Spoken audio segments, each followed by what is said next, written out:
Hello everyone. I think we have few students joining online. Amna, you are from this batch or from the previous batch?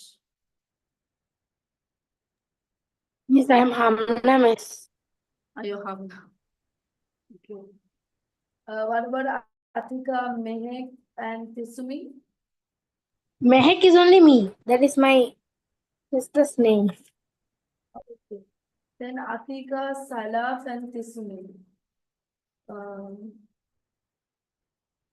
are you all from a different batch or where are you all joining from? Have you taken classes elsewhere? Or have you taken classes with me in a previous batch? Can I just get a background? Atika is from July batch. Okay, but I think you're mostly online, no? Atika, have you followed or?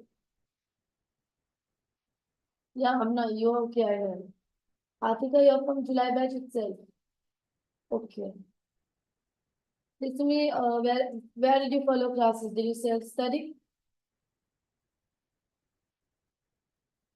And also, what about Salam?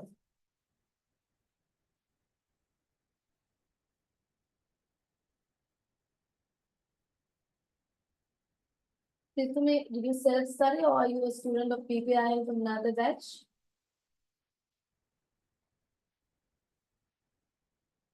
Can I just know a basic introduction so I know like the background? And also Salam. Okay, you're from another. What about Salam?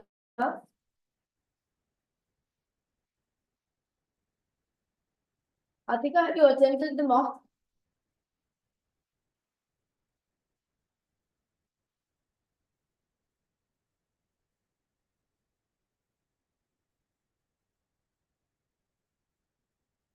Okay, Saraf is not here, I think.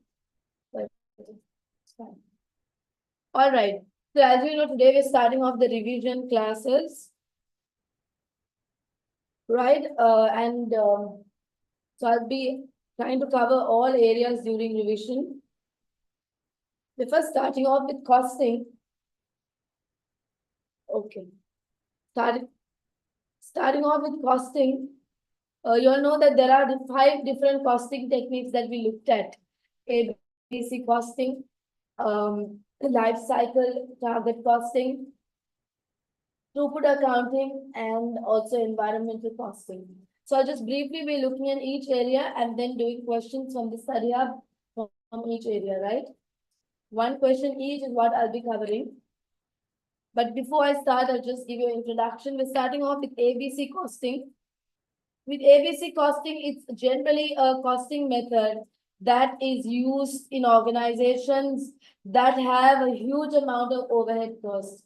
And in companies that managing overhead costs are very important part, right? For them, activity-based costing is more recommended. What happens is traditionally they use absorption and marginal costing, but ABC costing is a more accurate way of allocating overhead cost, right? So this we introduced you what how you calculated OAR traditionally.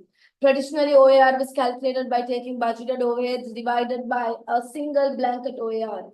Either you took complete total labor hours, or you took labor machine hours, or you took number of units. Right? So traditionally, you believe that overheads were all driven by labor hours, machine hours, or number of units. Right? But with ABC costing, we understand that overheads also have different parts and they're divided into different categories. And each category will have a cost driver. And we aim to find a cost per driver, overhead cost per driver. And we try to better allocate overhead costs more accurately so that it can be controlled as well. Right, so with ABC costing, we go with cost drivers. We divide overhead costs into component parts. And for each overhead, we identify a cost driver. You remember? And then we use 5 steps, right, to allocate these overheads and absorb the overheads into product cost. We first identify the different activities, step number 1. We then allocate the cost to each activity. We then identify a cost driver for each activity. In step 4, we find cost per driver. How do you do that? You take the total overheads for each activity, divide by total drivers. In cost, it's step number 5. We absorb the overhead cost into the product, right? So I'll be doing a question. Let's see how it's done. So the main advantages with ABC costing is that overhead costs are more accurately allocated, and you understand what drives the overhead costs, right? And therefore, when you control the drivers, you can also control the overheads. For example, if you reduce the number of deliveries, you can reduce delivery cost, right? Similar to that. However, it's very suitable for companies that have a very big amount of overheads. For companies where overhead costs are a tiny part of their costs, this entire process is very time consuming. It's very time consuming process, and not everyone will understand it because it is a complex, the steps are not done. It's not done in a single step. You have to follow 5 steps to get and absorb the overheads into the product. So not all managers will understand it. Staff may be resistant to, traditionally they have been just using one formula to calculate OAR. But now staff may show resistance. In real business situations, it's more overheads than what you get in a question. In a question, you might get 5, but in a real world business, there may be about 200. It's a huge task, and not all staff will be okay with it, right? They may show resistance, and you might have to train them. So, and also it's not very easy to match your drivers, right? It's an arbitrary lengthy process and can be very time consuming as well. In service organizations, also you can use ABC costing. So ABC costing is not only suitable for manufacturing companies, it is also suitable for service businesses, right? So that's it about ABC costing. Let's go into a question, right? So for each area, we'll be doing one question.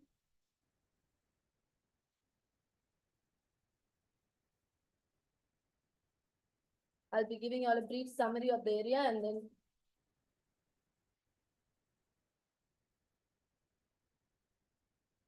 I'm doing questions from the study hub.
Ashmat, you have to practice questions from the mixed area.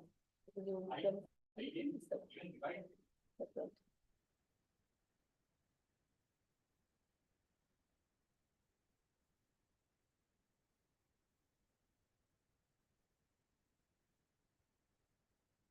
So you are that area is pretty wrong. You had got that right. Yes, thank you.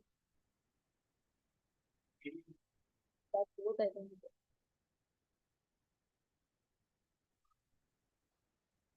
Still got 66 to 50. I got the.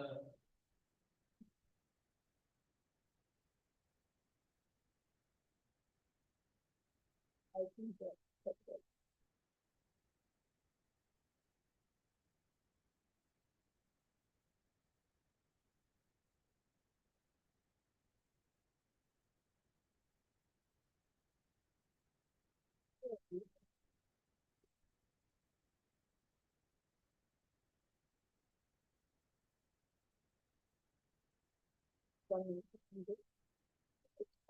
So we are doing let me see, cost accounting.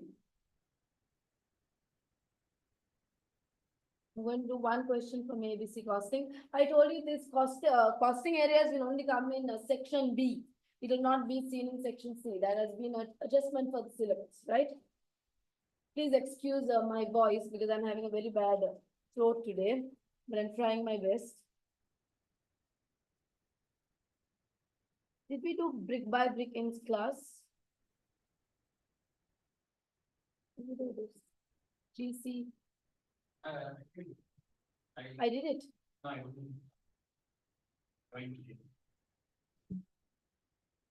Because I'm trying to do questions that I didn't do in class.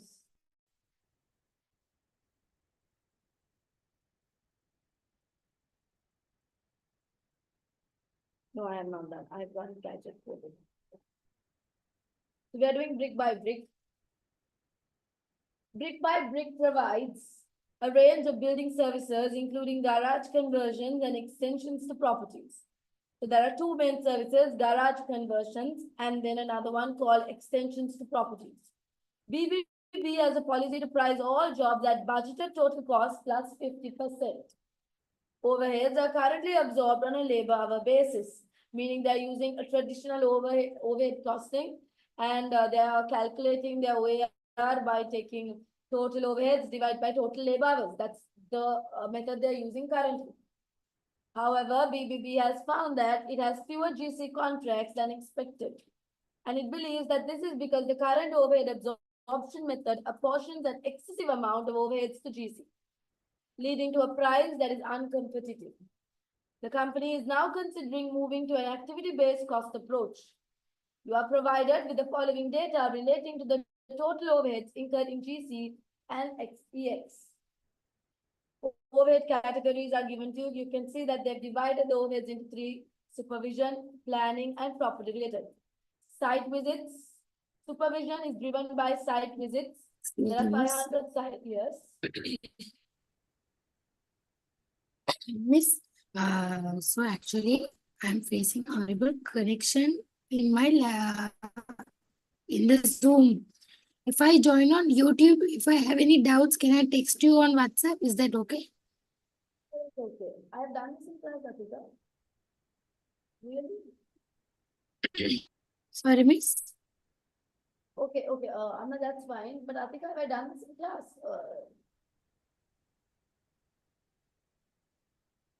I don't think I did. Yeah, so if I WhatsApp it to you, is it okay? Yeah, that's okay. This boy, have you done it? Just check the book. Yeah.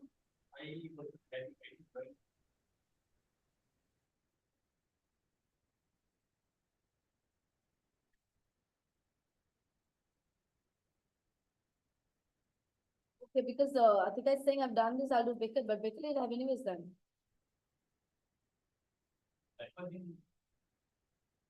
These are the questions I did in class, no gadget.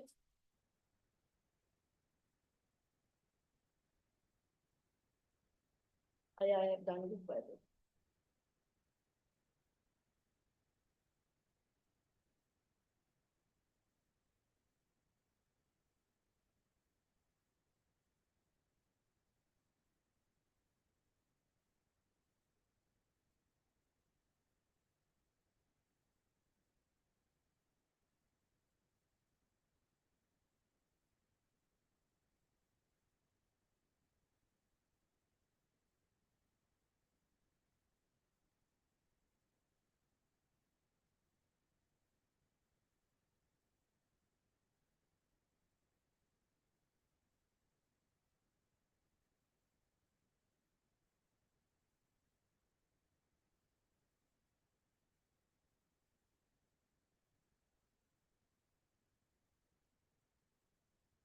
But even gadget too, I have done.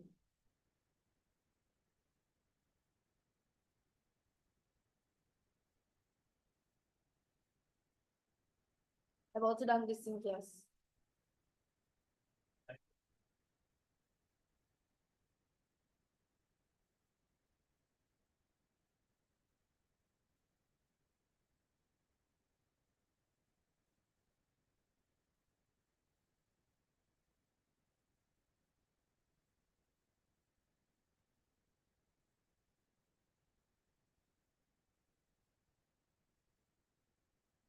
I have not done Jola PLC and Akbar.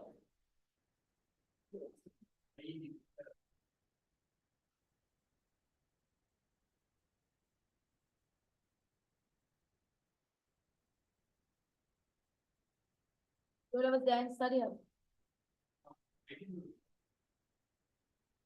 Maybe we can do Jola, no?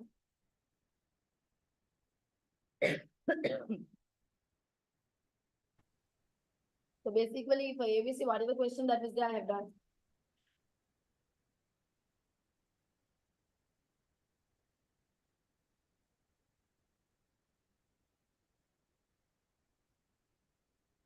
Go to the PM study hub kit.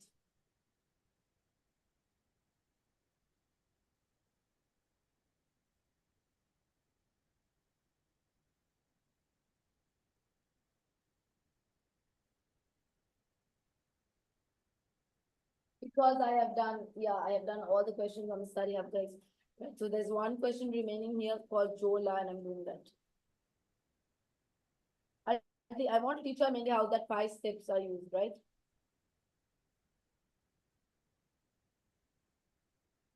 I told you, right, by the end we would have done all the questions. You all can see that, I think.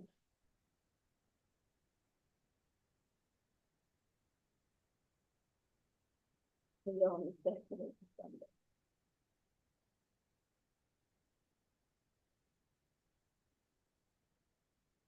Okay, Jola Publishing. The thing with Jola is that it's a section C question, but you know what? It's not going to be coming in section C, right? So, but it's good for practice, right? We can do it for practice. But they've changed the syllabus. They changed the syllabus and they will not be giving it in section C. But it's okay. We can just learn the concept. Jola Publishing publishes 2 forms of books. I think it's better if I. Okay, it publishes 2 forms of books. The company publishes a children's book, which is sold in large quantities to government-controlled schools. The book is produced in only 4 large production years. Hello, Tufa, you were from this batch or the previous batch? I remember you, but I think you were from a different batch, no? Last time's batch. Previous batch, yes, correct. Jola Publishing publishes 2 forms of books. The company publishes the children's book, which is sold in large quantities to government-controlled schools. The book is produced in only 4 large production runs, but goes through frequent government inspections and quality assurance checks. The paper used is strong, designed to resist the damage that can be caused by the young children it is produced for. The book has only a few words and relies on pictures to convey the meaning. So it's like a children's book, like even very small children. It's picture book. Yes. The second book is comprehensive technical journal. It is produced in monthly production runs 12 times a year. The paper used is of relatively poor quality and is not subject to any government control, and consequently only a small number of inspections are carried out. The technical journal, right? The technical journal uses far more machine hours than the children's book in its production. The directors are concerned about the performance of the 2 books and are wondering what the impact would be of a switch to an activity-based costing approach to accounting for overheads. They currently use absorption costing based on machine hours to calculate their overhead calculations. They have accurately produced an analysis for the accounting year just completed as follows. So 1 unit of CB using AB, not using ABC, using absorption costing. They have calculated overheads as 2.3 for CB and 3.9 for TJ. Total cost is given, selling prices are given, and the margins are given. Can you see that?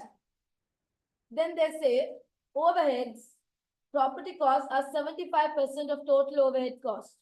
Quality control is 23%, production setup is 2%. And they've also identified the cost drivers for you. So the activities are identified, the drivers are identified. So step number 1, 2, and 3, I told you most of the time will be done for you. If the overheads above were reallocated under ABC principles, then the result would be that the overhead allocation to CB would be 0.05 higher. So they're already telling you. They're telling you You don't have to do the big workings. And the overhead allocated to TJ would be 0.3 lower than previous. Explain why overhead allocations have changed in the way indicated above. Why do you think they have changed from absorption to ABC costing? Why do you think they have done that change? What's the reason for changing? So what are the advantages of ABC? That's what we'll have to talk about here, right? Because thing is, you can see that with ABC costing, we have identified that more overhead should go for CB and lesser for TJ. So basically, ABC costing will be able to more accurately allocate overhead costs. Therefore, you can more accurately predict your total cost, and also your selling prices can be more accurately placed. Now, for example, TJ's cost will be going down, right? So TJ can be sold for a lower price as well, right? So you can do better cost allocation. Because of that, better pricing decisions can be made when you use ABC costing. What are the other advantages? What are the other advantages we can talk about?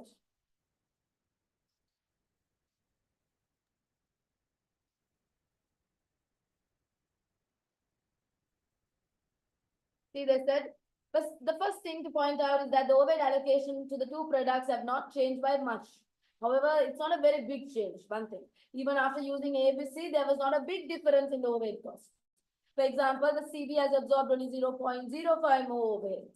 The reason for such a small change is that the overheads are dominated by property costs, because most of the overheads are coming from one property cost, 75%. And the driver for these remain machine hours. Oh yeah. See, the main overhead here is property cost, and the driver is machine hours, like what they used previously. So that is the main reason. That means the different overheads are very tiny portion. Can you see that? Just 25%, the other overheads. So that is why there is no big change.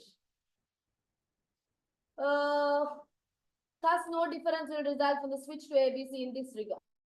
The major effect on cost will be for quality control. It is a major overhead of 23%. The other 2% one doesn't even matter. And there's a big difference between the relative number of machine hours for each product and the number of inspections.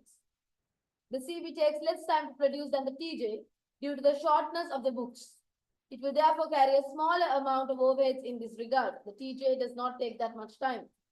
However, given the high degree of government regulation, the CB is subject to frequent inspection. CB has a lot of inspections, so that is why more of that overhead is going there. The extra is coming because of that, because of the higher amount of inspections. Whereas TJ is inspected only rarely. This will mean that under ABC, CB will carry a high proportion of the quality control cost and hence change the relative cost allocation. So that's the main reason the cost has changed. The production setup costs are only a small portion of the total cost and would be therefore unlikely to cause much of a difference in the cost allocations between the two products. However, this hides a very big difference in treatment. The CB is produced in 4 long production runs, whereas TJ is produced monthly in 12 production runs. The relative portion of overheads allocated under 2 overhead methods will be very different. In this case, TJ would carry much more overheads under ABC than under machine hour basis for overhead absorption. They are saying if they had used the production runs, even the cost driver they have used here,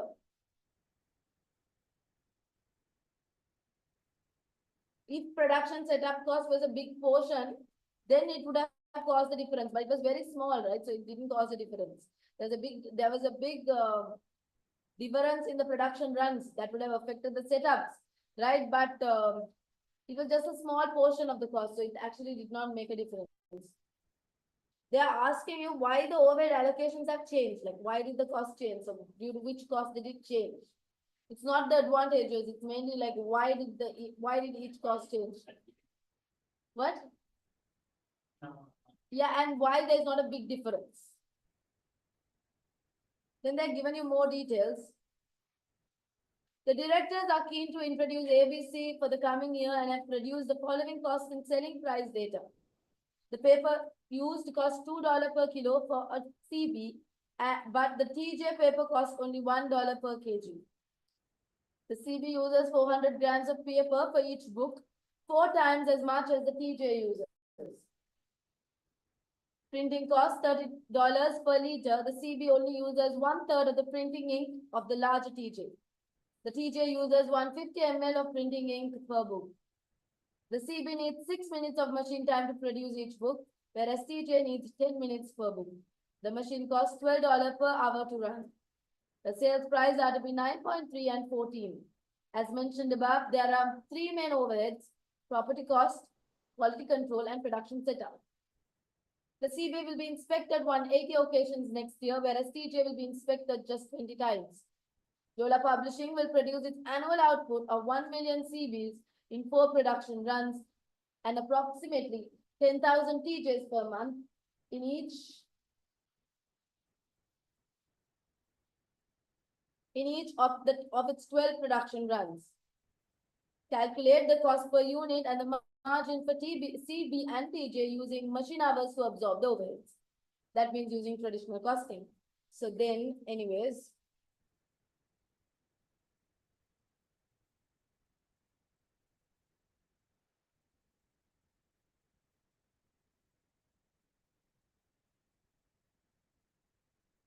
using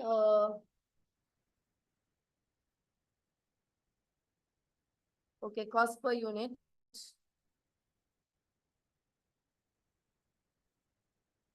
Using machine hours, using traditional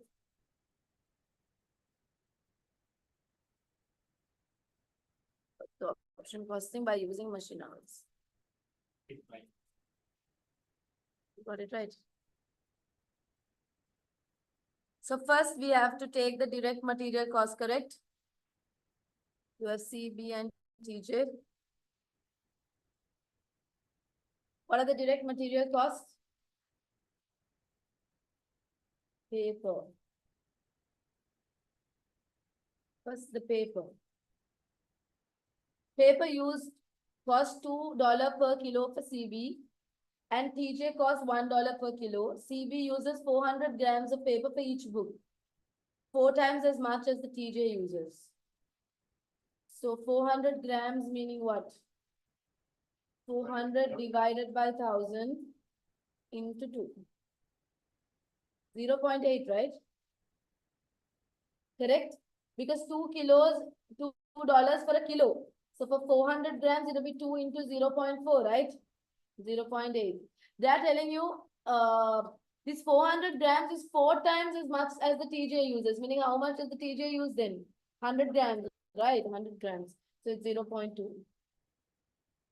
Printing. Ink costs 30 a liter. CB uses 1/3 of the printing ink of the larger TJ. TJ uses 150 ml. So for TJ, it will be 150 divided by 1000 multiplied by 30. And they're telling you that CB uses only 1/3 of this. Correct? So the CB we take into 1 divided by 3. 13, sorry, 4.5 into 1 divided by 3. 1.5. Then that's all for that. CB needs 6 minutes of machine time to produce each book. So there was also machine cost, right? Yeah. There's machine cost. CB needs 6 minutes of machine time to produce each book, whereas TJ needs 10 minutes. The machine costs $12 per hour to run. So 6 minutes meaning 6 divided by 60 into 12. 1.2. And for the other one, 10. So 10 divided by 60 into 1 into 12.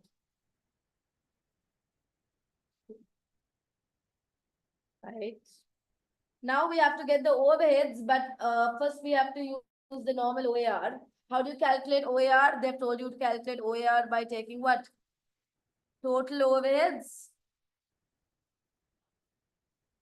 divide by total machine hours.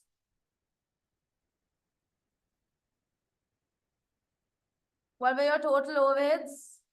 2,880,000. This is the traditional method, right? What were the total machine hours, guys? Jola will produce its annual output. How do you get the total machine hours? Total machine hours, how do you get it? total machine hours will be what? They told you 6 minutes for 1 unit of CB. So 6 minutes into how many books of CB are you making? 1 million, right?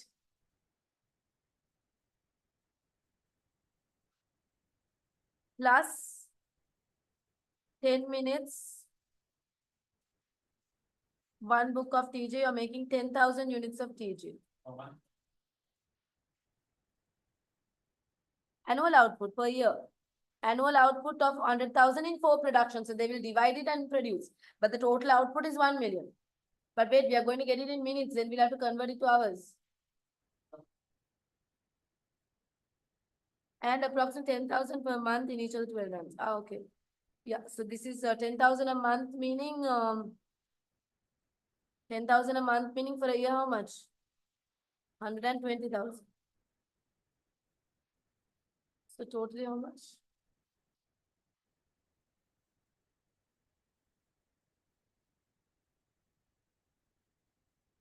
How many minutes, and then you have to convert to hours.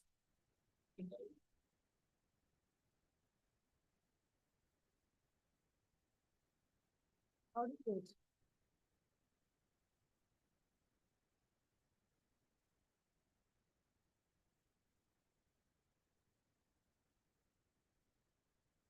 So yes, 6 million minutes.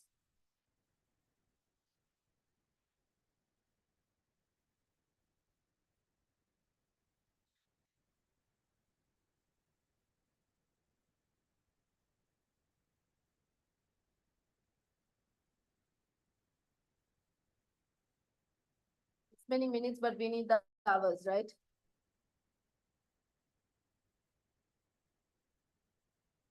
120,000 hours.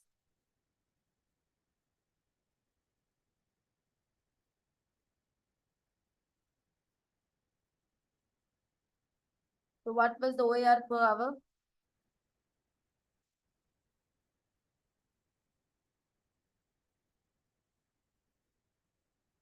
$24 per hour. Right? 24 per hour. So now CB takes how many? It doesn't take hours, right? It takes minutes. So 6 divided by 60 into 24, 2.4. But you got the answer. 10 divided by 60 into 24. This is the correct way of doing it. So what's your total cost? They ask calculate the cost per unit and the margin. That means they want selling the margin as well. But first tell me what's the cost per unit? Yeah, total. 5.9 and I'm going with your answer. So to get the margin, you have to put the selling price 9.3 and 14. So what are your margins?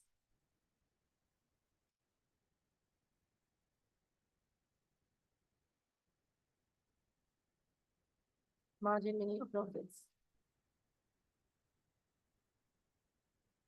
3.4.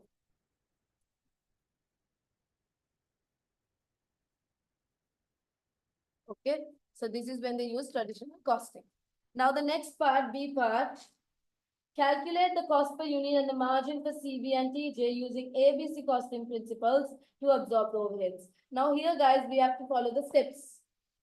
Right? Generally, they would have done step number 1, 2, and 3 for you. What were the step number 1, 2, and 3? Look at step number 1, 2, 3. Identify the activity. They've already identified it for you. They told you the 3 activities. Allocate the cost. That also they have allocated and given. Identify the cost driver. They had already identified right earlier. The first part of the question. Here, first part of the question, they have identified. So step number 1, 2, and 3 is done for you. Step number 1, the different activities. What were the different activity? Property cost, quality control,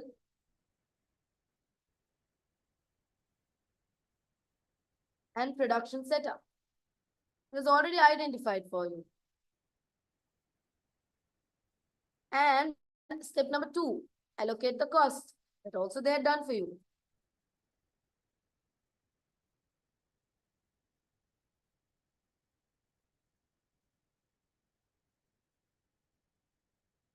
And step number 3, identifying the cost drivers. That was also done for you.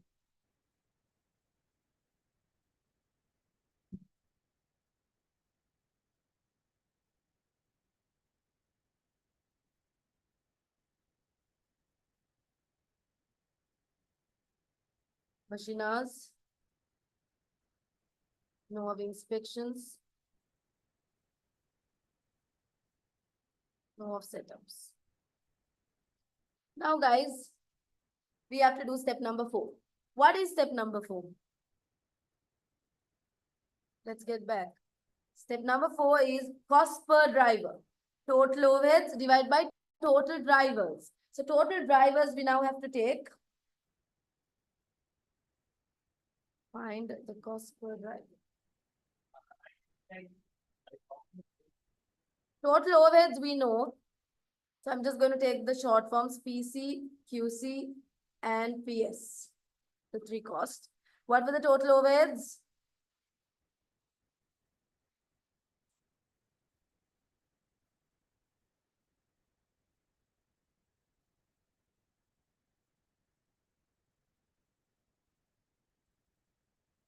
Okay.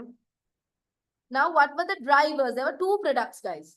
There were 2 products. What were the 2 products? CB and TJ. What's the driver for product property cost? Machine hours. How many machine hours for CB? Machine minutes we found here. How many hours is this? 6 million. 6 million minutes is how many hours? 100,000 hours. So CB is 100,000 hours. TJ is how many hours? Divide by 60. 20,000 hours. So tell me how many total hours are here?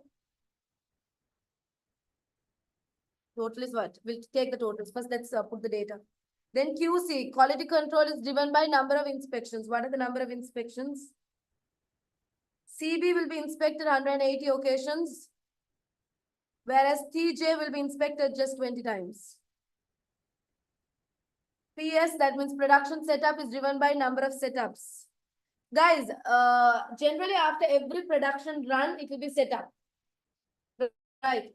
So for Jola, there are 4 production runs, meaning there will be 4 setups. For TJ, there are 12 in each of it per month in each of 12 production runs. For TJ, there will be 12 production runs. Okay, so we have taken the data. Now I'm going to take full screen for this. How did you find cost per driver? What was the formula? Cost per driver, we take what? Total overheads. Divide by what? Total drivers. So we have to find the total drivers now. We have to find the total drivers. So how many total machine hours are there? 120,000 machine hours. How many total inspections are there? 200 inspections. Total setups, 60. Now we have to find the cost per driver. Meaning you have to take this, divide by this. The total overheads divided by total drivers. So we find the cost per driver. Now can you all tell me 2,160,000 divided by 120,000. So what, you didn't watch ABC costing? No, but you have to do this. Yeah, but this is the way to do it. So it's 18 per machine hour.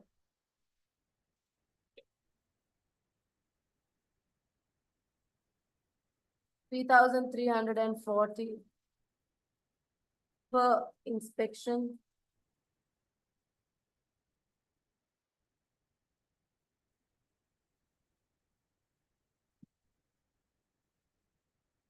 Yeah, if it's section B, it's not a problem. With section C, you have to show.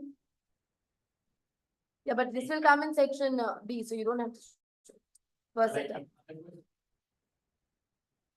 Other question, this won't come in section C.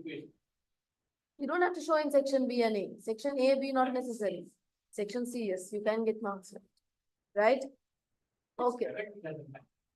Yeah, but if it is wrong, you can get the question marks. Right. So now we have found the cost per driver. What is step number 4? Sorry, step number 5. What was step number 5? Absorb the overhead cost into the product.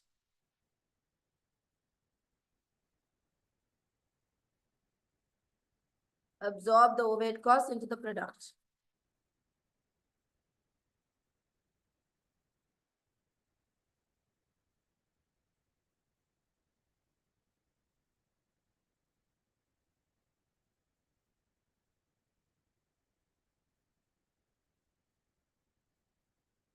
What are the two products we have, guys? CB and TJ.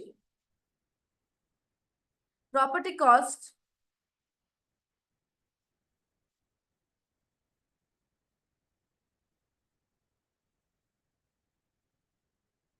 For CB will be what? 18 per machine hour into 100,000 machine hours. So what's the property cost for CB? 18 per machine hour into 100,000 machine hours for CB. 1,800,000. What's the property cost for TJ? 20,000 machine hours into 18 per machine hour.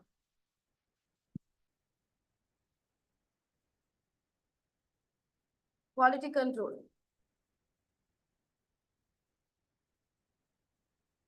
180 inspections for CB into 3,340 per inspection. Yeah. For TJ, 20 inspections into 3,340. Okay. Then production setup.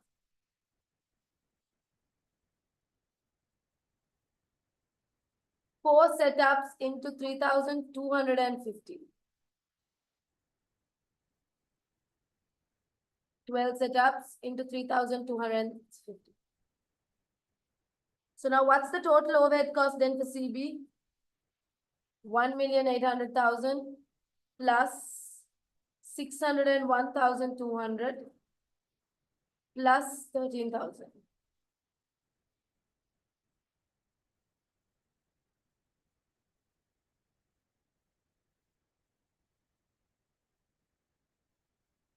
So that comes to 2,400,000.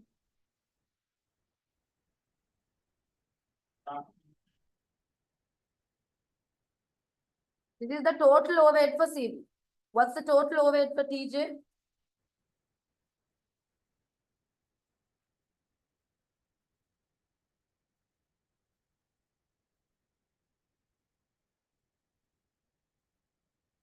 It is 360, no, not 3 million. 360,000 plus 66,800.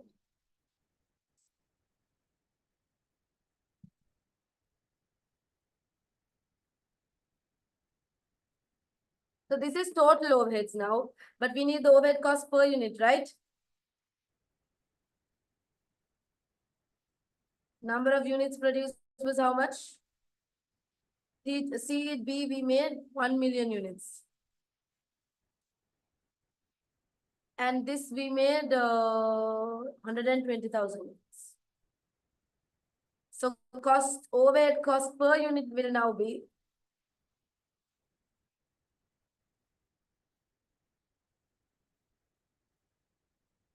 2.4142 and here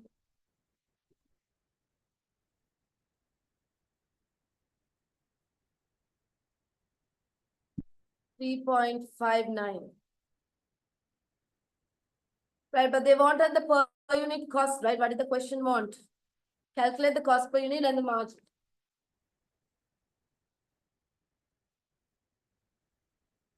So cost per unit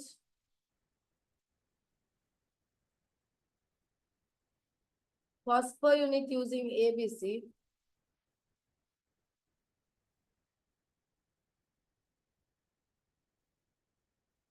You can see how much of working ABC required. Paper printing machine is all the same, right? There's no difference.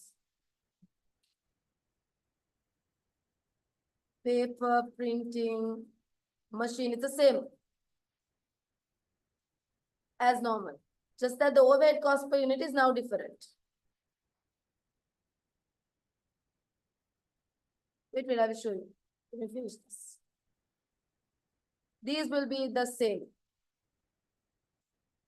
But the overhead cost per unit is now different. It's 2.142, but pretty similar. Very similar, but not that big difference. No, it's almost that. It's very similar. Very similar, not at all. There's no use of using ABC. Can't you see that? It's like so close. Is there a difference? Yeah, what did you get?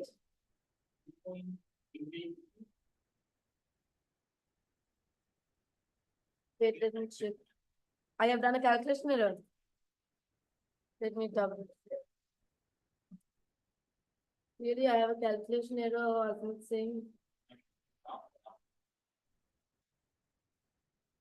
Yeah.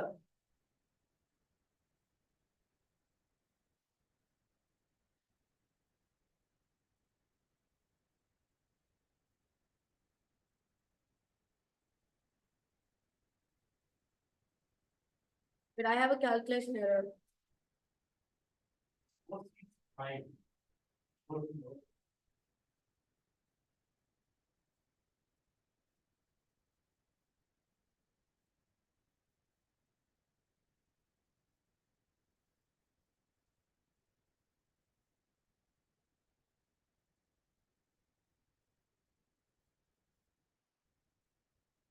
Oh, this is 39,000.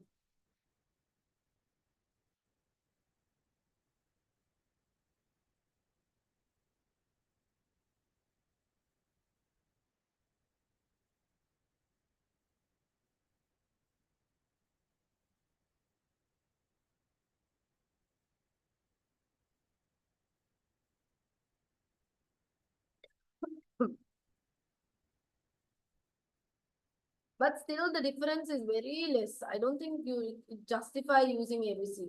What's the point of doing so much workings when there's such a small difference? When there's a big difference, then yeah, it's justifiable, right? Yeah, but if they ask you, yeah, useful, but right now, no, it doesn't justify. Not a big save, not a big difference.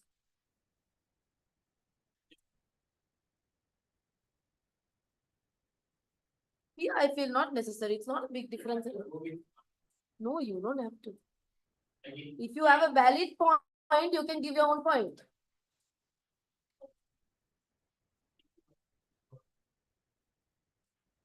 No, but you can, even for A levels, you all evaluated, right? You all gave both sides.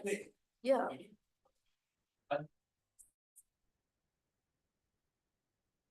Yeah, they don't want to ask you to choose. They'll ask you because they tell you what is your opinion, right?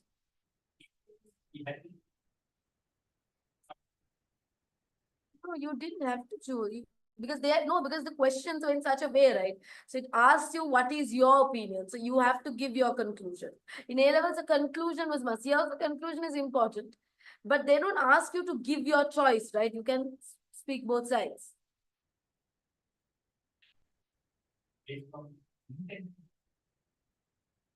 So, Miss, basically in this, we don't have to really choose a side.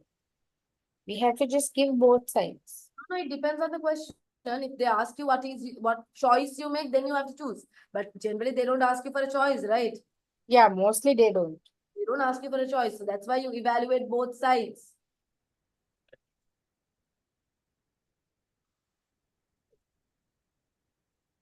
Yeah, then you can give. So they'll ask you whether what do you think, what do you suggest? So you have to give your suggestion. If they have not asked your suggestion, if it's just the evaluation, you can look at both sides. Or you may just say, but however, maybe, this would be the better things to go ahead with. But it doesn't give you any like definite answer. But guys, do you think that it's worth using ABC in this situation? There's no difference at all. like a tiny, weeny difference. So I don't think it's justifiable to spend so much time and use ABC costing. Because when we used ABC costing, we did so much of workings to get this. Anyone wants to copy the workings down? I showed you all how to use the steps, right? When you absorb the products, you have to first take the total and then divide by the total number of units produced to get the overhead cost per unit. These are the steps involved. That's a good question because I got to teach you all the steps, revise through all the steps. So with ABC costing, they calculate the cost per driver. But even after doing that, there's not a big saving here, right? So if they ask you, this is not worth ABC, it's not worth spending time and money using ABC costing in this situation. You can just use a blanket OAR. So with JOLA, that was all the questions. So they did not ask you to explain anything, so we don't have to give an explanation, right? But very similar. Miss, I did the Jola question and sent it to you, right? Yeah, but now you think you went through it. I want me to check Yeah, your. Miss, the thing is, I honestly understand the method, what I have to write and stuff, but I think there's an issue with the way I write. So that's why, Miss, if you could just check the way I write is correct, then all good. You wanted me to check your theory here, right? Yeah, yeah. One moment. So here they wanted you to talk about why there's a difference in the costing. Can you send it again, dear? Only that. Don't send everything, only that. One moment, Miss. So I can check it now also. Yeah.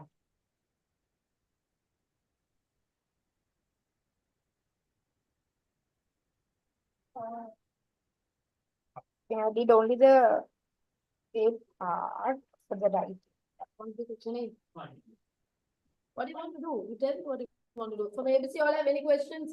You all want me to do a more like from section A? What's it? What do you want me to do? A? Fine. You're okay. Wait.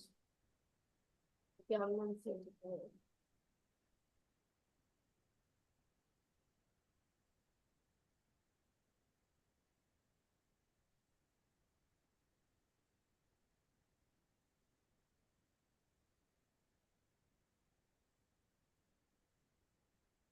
So now you have to tell why is it only falling by little.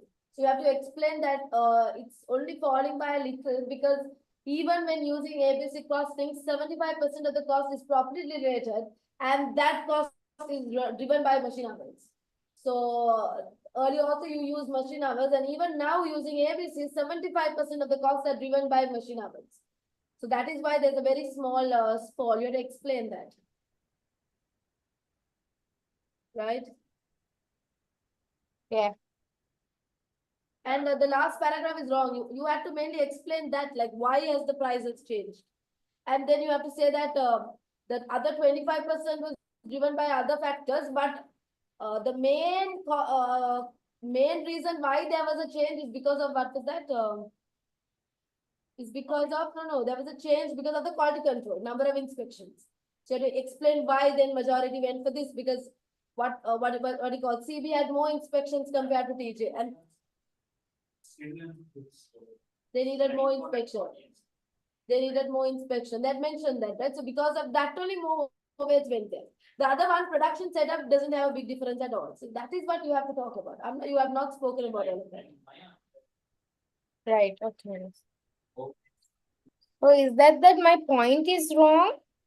Or is it Your that correct. Your first point is okay, but you did not still talk. You did not give what they wanted. They wanted. They asked you why was there a difference, or okay, why was there not a difference. okay.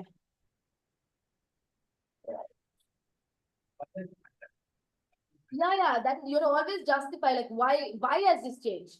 So if this has changed or it has changed by little, but why has it changed by little? They ask you the reason, so you have to explain all of this. Right? Like we have like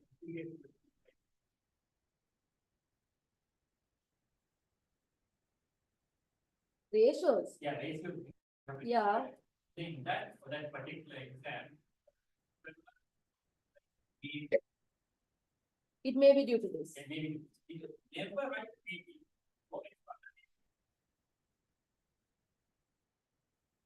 the FR, he said, may, like not to give your guesses, you have to give the definite reason why it happened. It's in the answer you pick. Yeah. If it's in the answer, you use it, but you could say that it may be as a result of other reasons. But we do not have enough information. PM generally, no, PM also you have to link from the question itself. But if there is limited information, you can say that, okay, we do not have, we have limited information to make a better conclusion. We would need more details. That we should. Yeah, because FR is different. They would have given you the linkage. You have to find it from there, like what caused it. It is there, but in PM sometimes that exact reason for certain things you might not have, but you can still say that more information on this matter would have helped you make a better conclusion. You can tell that to them. Okay. Right, so with Jola, that's all. Then ABC, you all need any more questions to do for ABC, or you're fine with ABC? Because actually ABC I've already done almost all questions. You all want me to do anything else for ABC, or shall we go to the next area? Any doubts with regarding to ABC you want to clear? No, miss. I would prefer if we do more variance questions, miss. Yeah, but I will be going in the order. I'm doing All fast, right. We right? can move to the next section. Actually, miss. I'll ABC. tell you now. I'll tell you wait. Explain.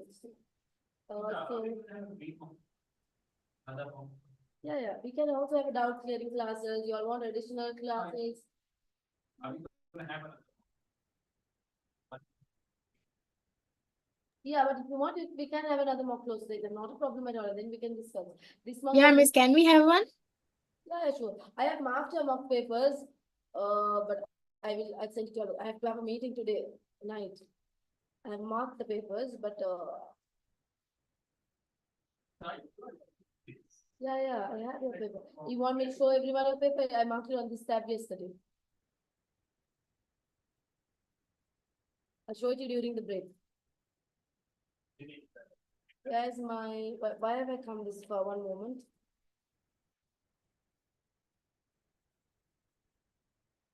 Yeah, so how I'll be doing the areas. Today I'll be covering all the costing areas, revising through meaning target, life cycle, activity throughput, that areas. Today is that. So next week it'll be relevant costing, cost volume, limiting factor, pricing decisions, still that. So On your. where are you now? 260. Okay, the students who are external, this is a study plan I've given the students, right? So I've told them to start chapter wise, No, right? Where are you? I'm done with data. You're done with, I'm done with data. you're done with day 12. So you've done a lot, that's good. Like, Right. I'm done almost everything. Okay. Miss, I am done with all the theories. Now I've started the questions. Superb. So right, the study plan is like basically if you're full-time students, if you are part-time students, you'll take double the time for sure, right? If you are a full-time student, you can do this in 16 days, but if you are a part-time student, you will take double the time, right? So you can see like each day you have one, and I've recommended students at this point, right, to also focus on theory, to complete 100% of revision kit, but don't worry, that is automatically being done when you cover this, you would see that, right? And you have to cover the last 5 past papers in the practice platform. I think that you can get access to the Premier Plus. Please contact them and see how you get access to it. Right, cover all technical articles in the ACCA website. Technical articles, when you all are doing each chapter, go and read it. Right? Plan requires minimum of 4 hours a day, but it depends student to student. And the last 10 days, that means by the like 2 weeks before, like by the 20th of November or 25th of November, you should be done with everything, and you should, after that onwards, you should be doing only past papers, right? Attempt questions on the study hub, please do not forget that. So I'm just reminding you on the study plan as well. What? Yeah, but what you would see is we have done a lot of questions in class. By the time you're done with your study plan, you'll be doing these questions as well. And we are now doing more questions during revision as well. So you would have finished everything. But still towards the end, you need to have, like, there may be questions you have missed. So you should try all questions because for a paper like PM, practicing questions is so important. Because only practice gives you like an understanding of how they are going to test you and what kind of thinking they'll put you into, right? So you have to practice to develop your thinking skills.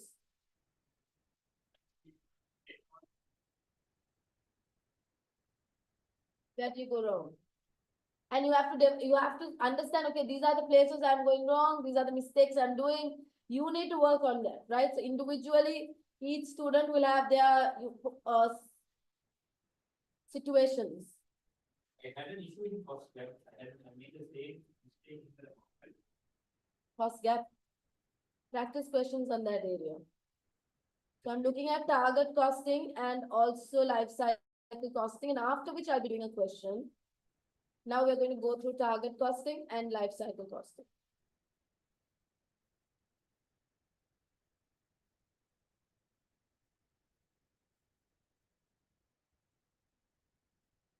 Please study through the study hub because they have the latest updated questions, right? Don't miss the study hub. Target costing. Okay, so tell me now what kind of company uses target costing? What kind of company should be using target costing? Anyone remembers? Target costing is appropriate for a company in which situation?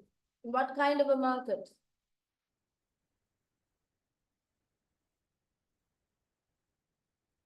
A competitive market where you cannot set your own selling price, where you have to take the market price. In a situation like that, target costing is useful because with target costing, we first identify what our product is. In step number 2, we take the market price because we are unable to set our own price. We take the market price, then we decide, okay, this is the price at which we can sell, right? So the target price is decided first. Let's say we have researched the market and our price is 25. We can't sell more than that. Now we decide how much profit do I need. Let's say I need a profit of 5. So what should my cost be under? My cost should be under 20 to achieve my profit of 5. So with target costing, I first decide my selling price. First selling price because I have to take the market price. Then I decide how much profit I want and then I determine my target cost, right? And then I compare my current cost. I compare my current cost with what? Let's say my current cost is 23. I compare my current cost with my target cost. That is the cost gap. So there's a cost gap of 3. That means my current cost is $3 more than my target cost. So because my current cost is higher, it means that I am not achieving my desired profit. I want to make a profit of 5, but I'm only making a profit of 2. So if I want to make my desired profit, I need to reduce my cost more, right? So I have a cost gap. What do you mean by cost gap? A difference between the current cost and the target cost, right? How did you take 53? With the current cost? Why did you start this though? You told me. You forgot. Okay, go back to it. So that's the thing, when you practice, you understand. Negotiate with customers. If a cost gap still exists, you try your best to see if you can, you tried your best, but your current cost, you can't put it down. Try to see if you can increase the selling price. In most situations, you won't be able to, but try your best. Let's see if that can be done. So these were some examples. I'm not going through that. So cost gap is the difference between your current cost and your target cost. Examples I'm not going through. How do you reduce your cost gap? So if your current cost is more than your target cost, we need to go through all expenses. See whether you can reduce your material cost by eliminating unnecessary material or eliminating waste. Yeah, okay, Tima. Find alternative cheaper material. Look for alternative suppliers. Quality should not be compromised. That is something you have to keep in mind. Labor costs, try to reduce the labor cost by using maybe lower skilled staff, or by improving their productivity, they can reduce on their wastage or idle time. That will also help you reduce labor time.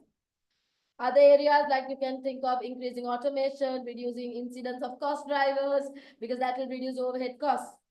And maybe like consider redesigning your product by using cheaper material. right? So it is not possible to close the cost gap by increasing selling price, right? Therefore, we are trying to reduce our cost, right? Very common question, right? How the cost gap may be closed. So you first review your product features, right? See whether any unnecessary features can be removed, right? Remove features that add to cost. Use a team approach and try to understand, make your staff discuss on different ways to reduce cost. Review the whole supply chain. That means see whether you're buying it from the cheapest supplier possible.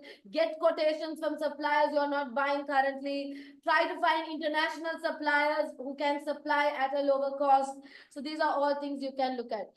Increase your efficiency, because efficiency improvement will reduce wastage, right? Which will help you reduce your cost and also improve your productivity. Standardize your components so that you can buy in bulk and achieve economies of scale. And also automation can help you reduce your costs. Yeah. Again, target costing, just like ABC costing, can also be used in service industries. So that was a recap on target costing. Basically, what I'm doing is giving you a recap and practicing questions. So we also did life cycle costing. What was the aim of life cycle costing? We wanted to cap all the costs incurred throughout a product's life cycle. So we took costs that was incurred in all stages of the product's life cycle. The cost incurred at development, plus at introduction, plus at growth, plus at maturity, plus at decline. You try to trace and forecast your total life cycle cost. You take total life cycle cost. So this involves a lot of forecasting, right? This costing method involves a lot of forecasting. It's very good for products that have a short life cycle, products where you have heavily invested, or unique product that you're putting out, right? Life cycle costing would be suitable, but it takes a lot of forecasting, meaning it's very costly, right? So there are some examples. But how did we calculate life cycle cost per unit? We took the total life cycle cost. So we basically trace the total cost. All costs incurred in year one, with all these costs we added. We divided into 5 years. The total cost. In market research, all years together, total cost. Product design, total cost. Advertising, altogether, total cost. Manufacturing, altogether, total cost. Disposal, all. So we take all the costs. And what was the total cost throughout the life cycle? 11,425,000. We divided the total life cycle cost by the total units manufactured over the entire life, 39,000 units. And we found the life cycle cost per unit. So that's how we found life cycle cost per unit. It's a lot of work. It's a lot of forecasting actually. But nothing to worry. In the exam for you, they would have done the forecasting. So you just only have to do this small calculation. The benefits is that it gives a more complete and accurate picture of the product's life cycle profitability. It results in better decisions, especially when you're trying to set a price at the beginning, right? If you want to penetrate into the market, if you want to use penetration pricing, it will show you whether you can do it or not. There are longer-term positive implications in decision making. Identifying the cost incurred during different stages provides an insight and understanding of the true cost. So when you have understanding about the cost that you are likely to incur in the future, you're also likely to be able to plan those costs better. If you know that, okay, these are costs we are going to have in the future, you will try to plan it out and control those costs better as well. Non-production costs will become more visible because you're looking for it. So costs become more visible. And therefore, the potential for controlling them is also greater. How can you try and maximize your life cycle profit? Try to keep your design at the design stage. Try to design a simple product, because almost 90% of your life cycle cost is decided at the design stage.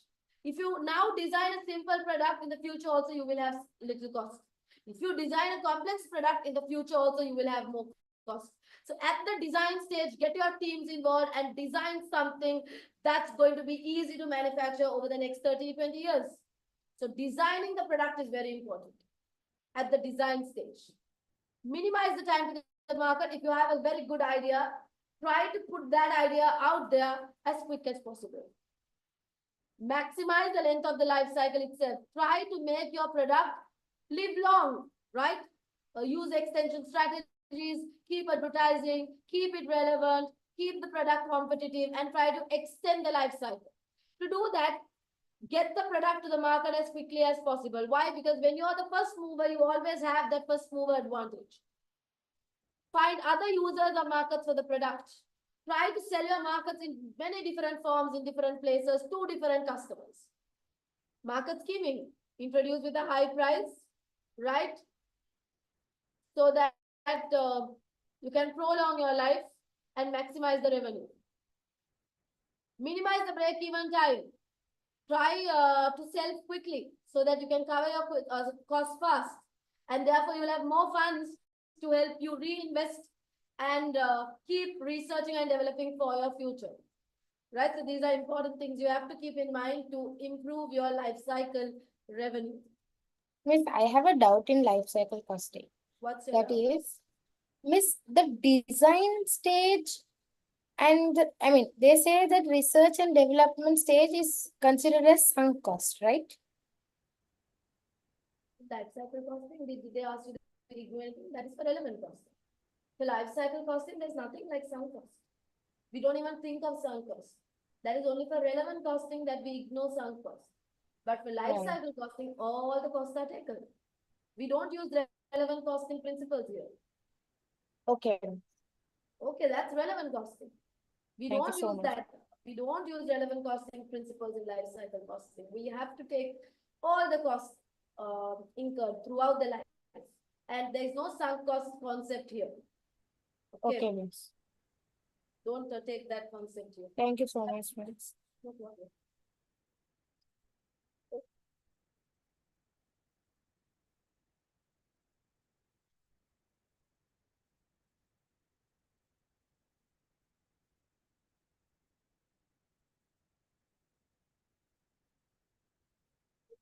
Gerald and Field, Mintzberg, building block.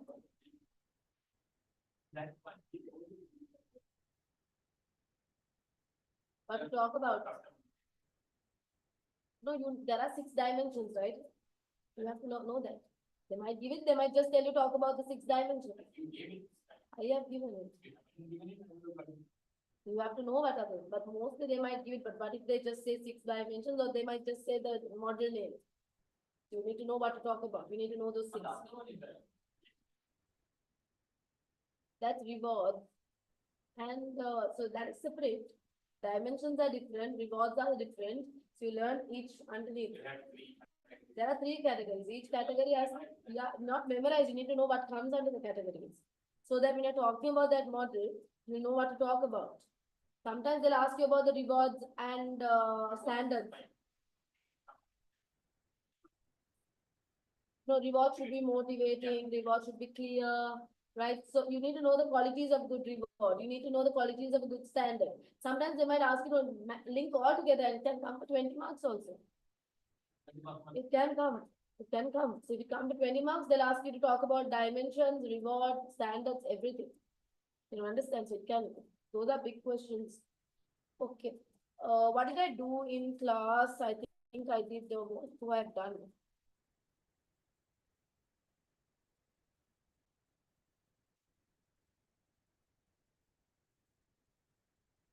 I have done a lot.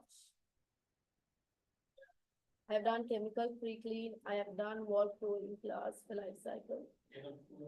I think I did not do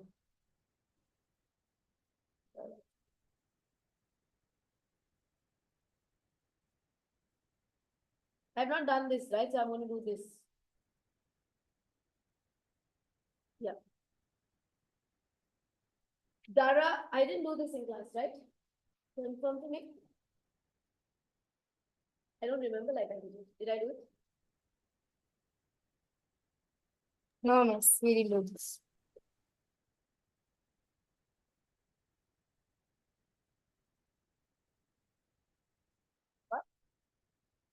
For what? CPI information.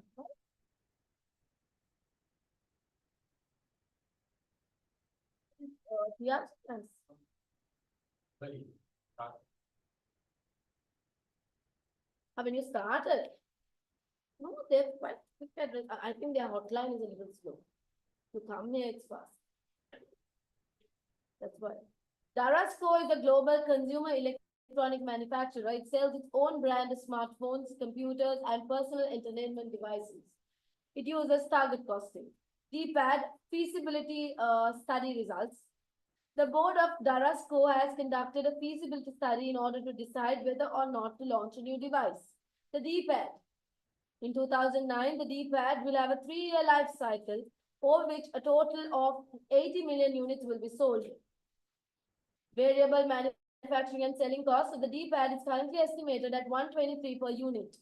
The total fixed product cost, including investment and overhead, is budgeted to be 3,360 million over the whole life cycle.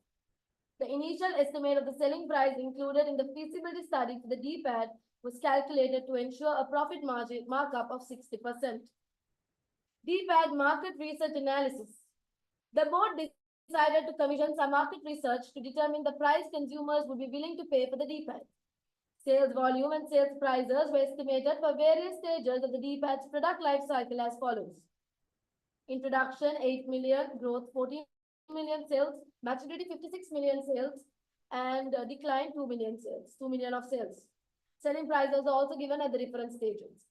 Based on the market research, the board has approved the development of the D-pad as long as the total product cost, including manufacturing, investment, and overhead, does not exceed 13,000 million. First, we are reading everything briefly, right?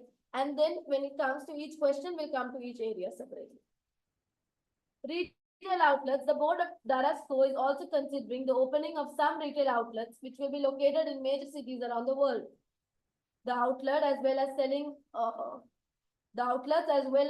Darasco's products will also hold free of charge surgeries where the product users can seek help on how to use their device and have their device repaired. Listen to this very carefully. The board has been discussing whether it's possible to use target costing in relation to the retail outlets. The following statements have been made. Director X says target costing cannot be used because it's difficult to estimate target selling price for our services.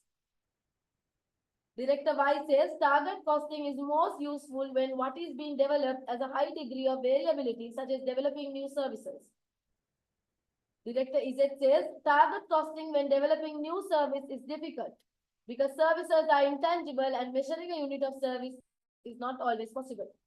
Which of the following statements about the use of target costing at Darasco are correct?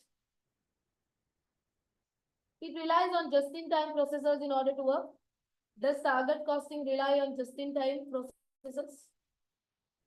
It can be used alongside lifecycle costing and planning. What would your answer have been?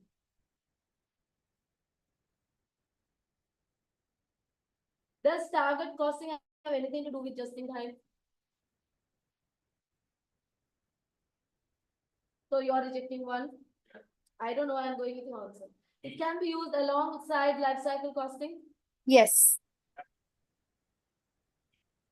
I think B is the answer. Yeah, these answers are right. There is nothing to do with just-in-time and target costing, right?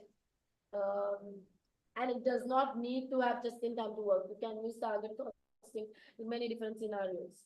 Yeah, it can be used alongside life cycle costing, no problem. It's good to use alongside life cycle costing because we can try to find different areas throughout the life cycle where cost can be reduced.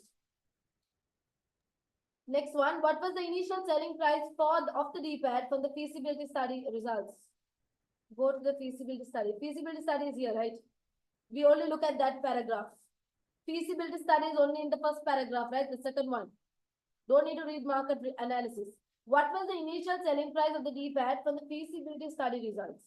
What was the feasibility study results? I'm just going to get the sketch pad.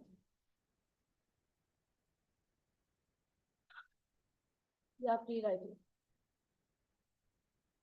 So let's see what the feasibility study was all about.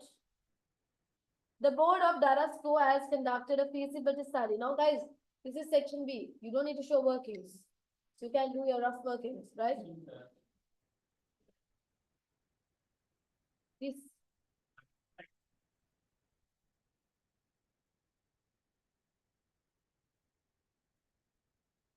You saying go to settings and display brightness, text size.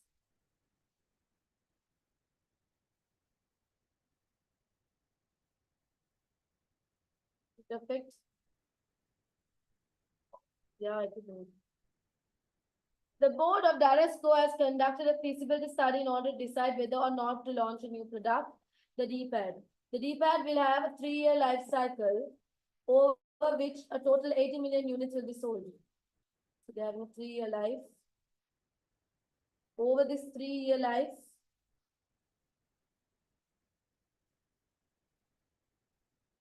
there is going to be, they're going to sell a total of 80 million units. The variable manufacturing and selling cost of the D-pad is currently estimated at 123. Variable manufacturing and selling cost is 123 a unit. The total fixed product cost, including investment and overhead, is budgeted to be 3,360 million over the whole life cycle. So what's the fixed cost per unit? What's the fixed cost per unit? 3,360 million for the entire 80 million, right? 80 million units. The fixed cost is 3,360 million. It is for 80 million units, right? So what's the fixed cost per unit? Someone tell me what's the fixed cost per unit?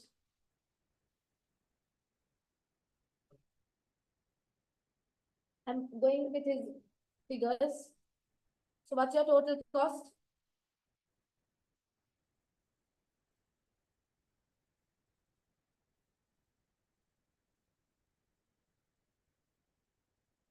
Then they tell you the initial estimate of the selling price included in the feasibility study for the D-pad was calculated to ensure a markup of 60%.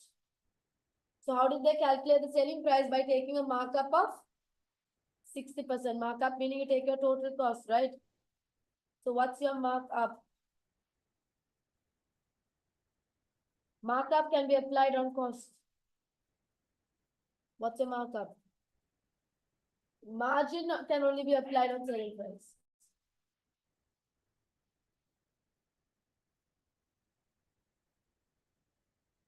What's your initial selling price then?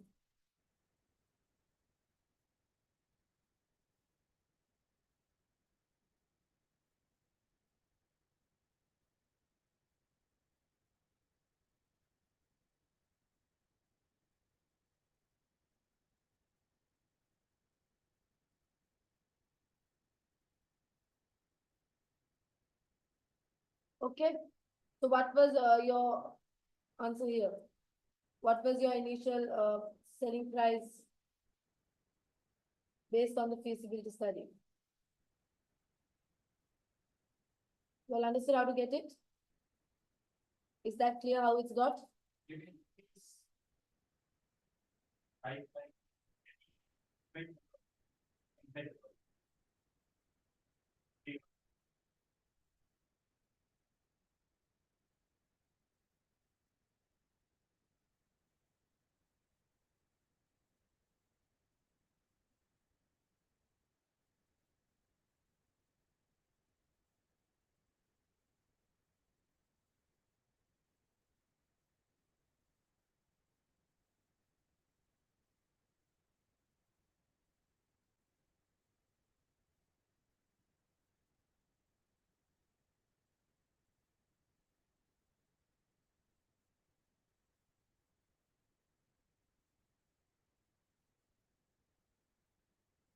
Where else do you have settings?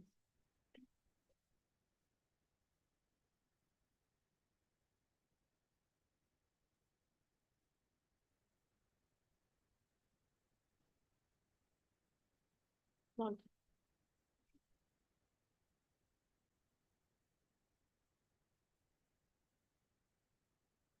Based on the market research analysis, what is the total cost gap of the D-pad? If Darasco wants to achieve a profit margin of 45%, So now you read the paragraph on market research analysis. Sometimes it's a very big paragraph, but for each question you read what's relevant for that question, right? They ask you to find the cost gap. Now, how do you find cost gap first? Cost gap is equal to what? Current cost minus your target cost. So we will need the current cost and the target cost. The board decided to commission some market research to determine the price customers will be willing to pay. Sales volume and sales prices were estimated for the various stages of the DPAD as follows.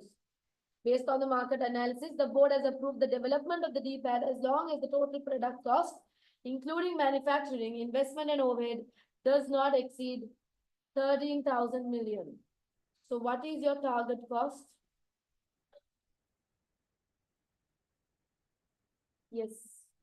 13,000 million is your target cost. For how many units?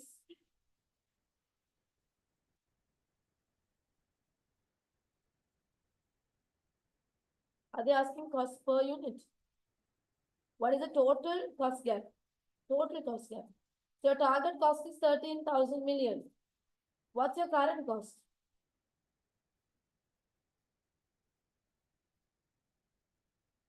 Current cost we have to take from the feasibility study, right?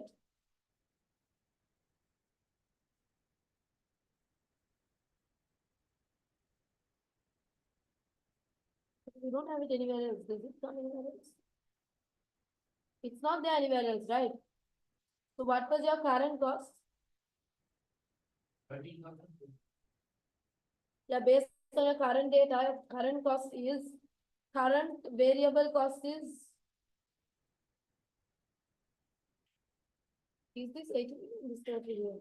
Even the sales volume here is 80. 8 plus 14 plus 56 plus 50, yeah. So for 80 million, your current estimated cost is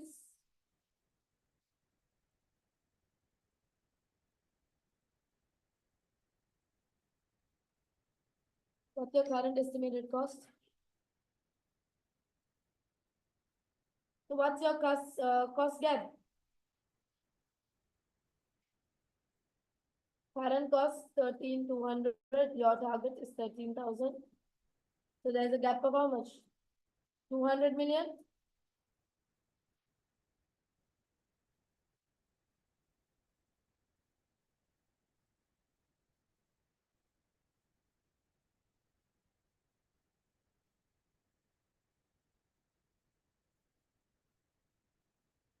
Oh, wait.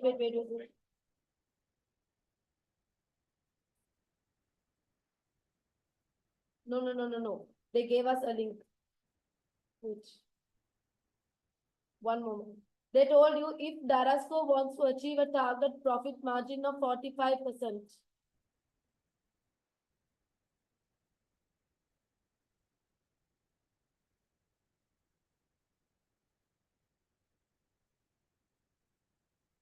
Darasco wants to achieve a target profit margin of 45%.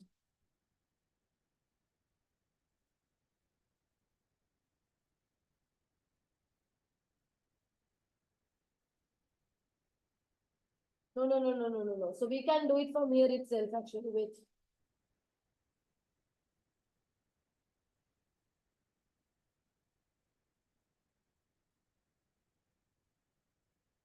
Wait. Now, the sales price that they have given at the different stages is calculated how? How did they take their sales price? They have taken the sales price. If Darasco wants to achieve a target profit margin of 45%, that means the selling price includes a margin of 45%. So the selling price given here is 145%. So what's the cost involved here? How do we find the cost involved here? That's margin. So selling price is found by taking 145%, meaning it's including cost 100% and a profit of 45%, correct?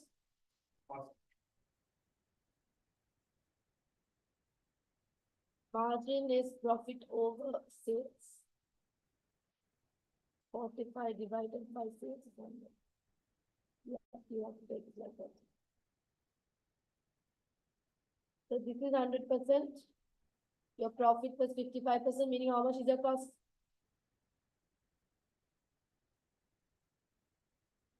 Fifty-five percent.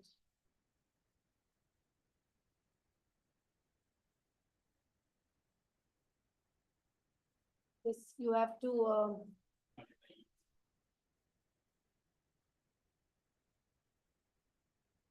or what we can do is without doing individually, a simple way to do this is find your current total revenue.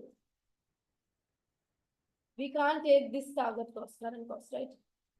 That is not our current cost because we have to do it based on this market research information.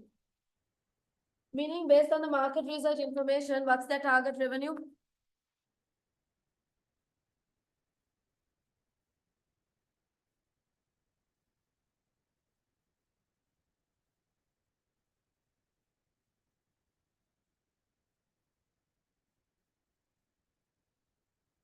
Current total target revenue is how much? Yeah, that's easy actually. What's your total target revenue?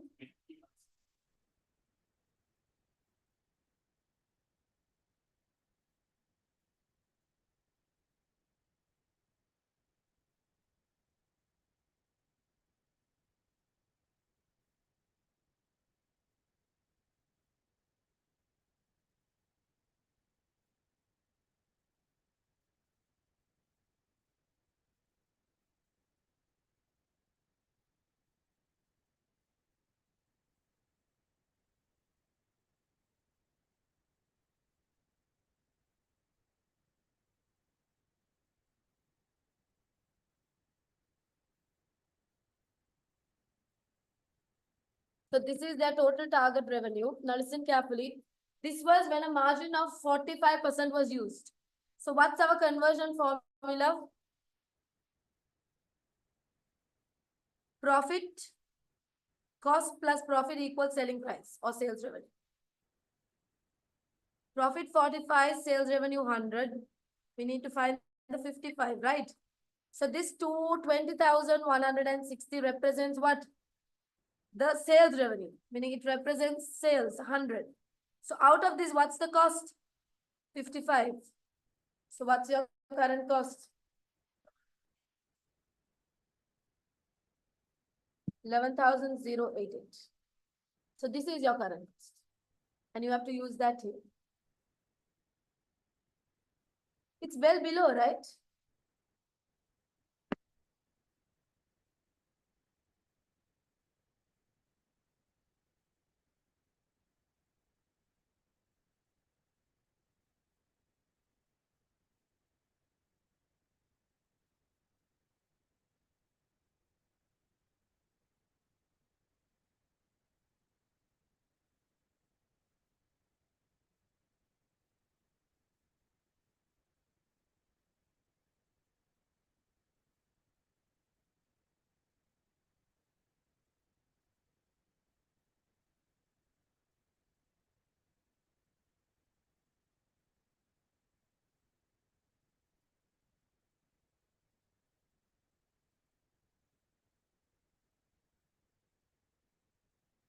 What's happening is now this is their target selling price. Have they mentioned it anywhere?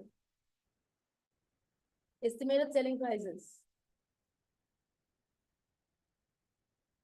Oh, so this is their target. Wait, one moment. This is their target revenue.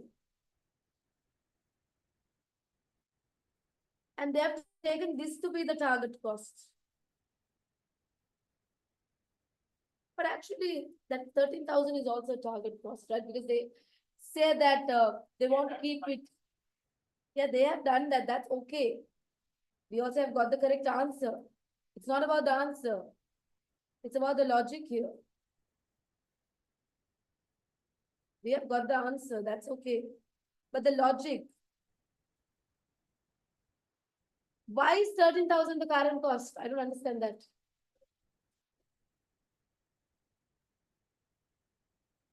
No, my equation is correct. That's what I'm saying. They have taken, listen, that's the confusion. They have taken this to be their target cost. But this 13,000 is also target cost in this case. They want to keep it below that, right? So it can be, students can question, although you all are not questioning. It's both of this is the target cost. Both of it is the target cost. But they're just asking you what is the gap. All estimates, right? There's no like current cost in the situation because nothing has started yet. That's the reason. But they have given us a threshold. No, it should be below 13,000. So it should be below 13,000. Currently, according to our estimate, it's 11,088.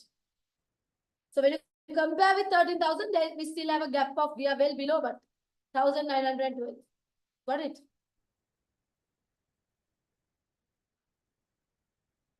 Next one.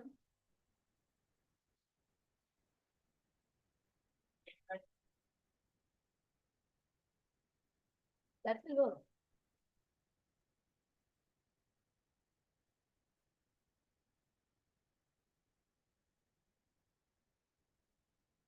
The following proposal has been made in order to close the cost gap of DPAD. Introduce 24-hour working in the factories where the DPAD is made in order to increase production and build inventory. Introduce 24, now in order to close the cost gap, you tell me which ones are more suitable. Introduce 24-hour working in the factory where DPAD is made in order to increase production and build inventory. Is that a good way? Incorporate quality assurance inspection into manufacturing to reduce faulty units. Increase the sales and marketing spend in order to boost the sales volume of the DPAD. Which of this can successfully reduce the cost?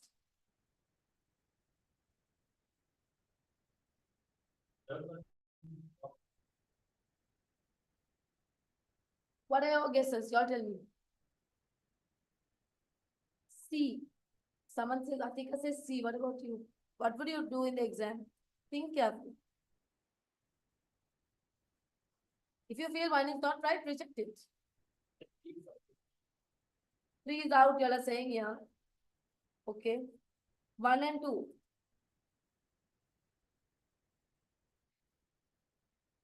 You feel like 1 is out. Yeah, building inventory will actually increase cost. Building inventory, it's only 2. Because 24-hour working can also make staff tired. And building inventory will only build or add to cost. So it's only in relation to the use of target costing for the retail outlets, which of the director's statements are correct? First one, target costing cannot be used because it's difficult to estimate target selling price for services. In a service business, he's saying you can't use target costing. Is he right? No. What did I tell you all guys at the end of the target costing chapter? Yeah.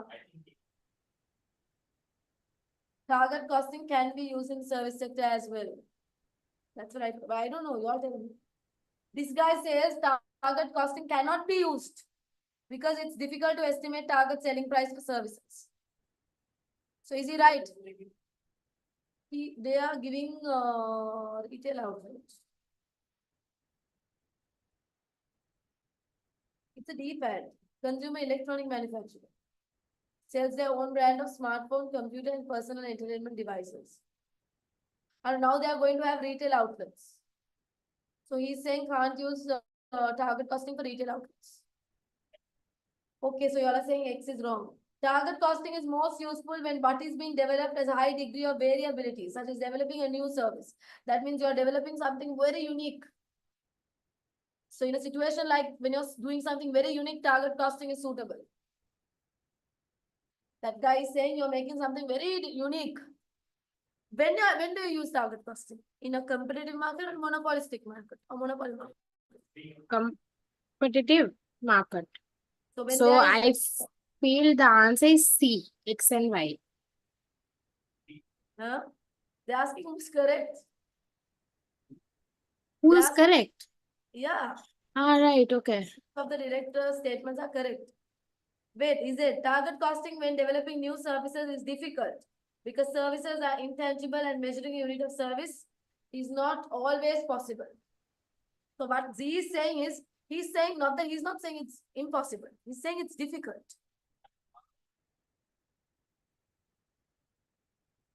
Yeah. So what are you going to say?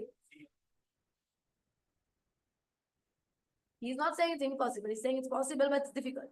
So anyways, what is your answer? I'm not Z only. Let's see. Correct.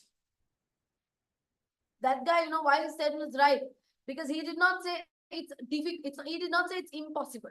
Services, he said it's possible, but it's difficult. So that's why he was right.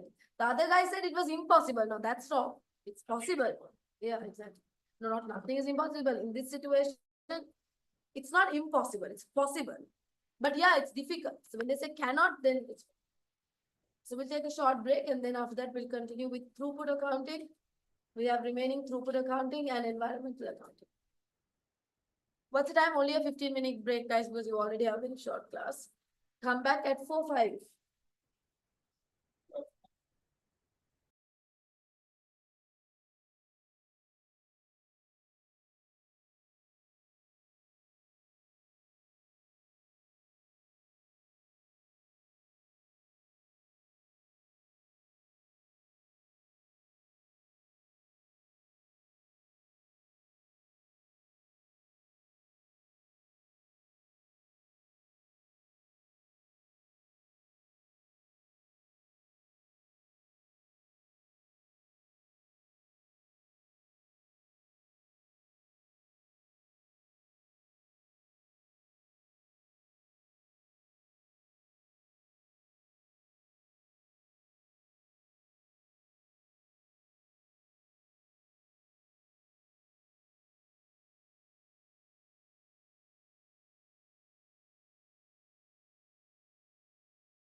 Right, so we're starting off with throughput accounting. Throughput accounting is used in businesses that use just in time or any kind of a Japanese manufacturing system like Kaizen, right?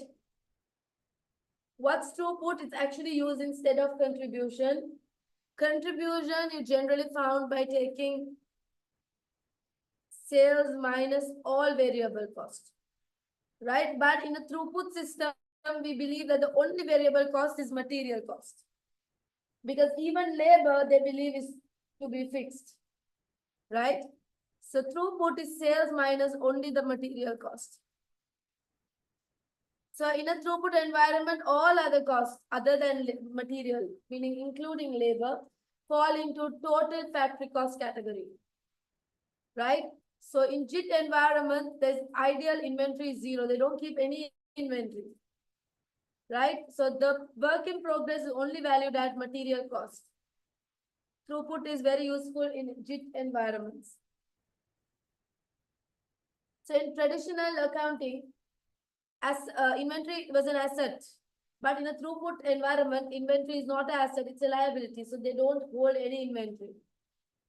And inventory is building up only due to unsynchronized manufacturing because the manufacturing was not synced properly. They believe that inventory is a result of unsynchronized manufacturing. So it's a problem.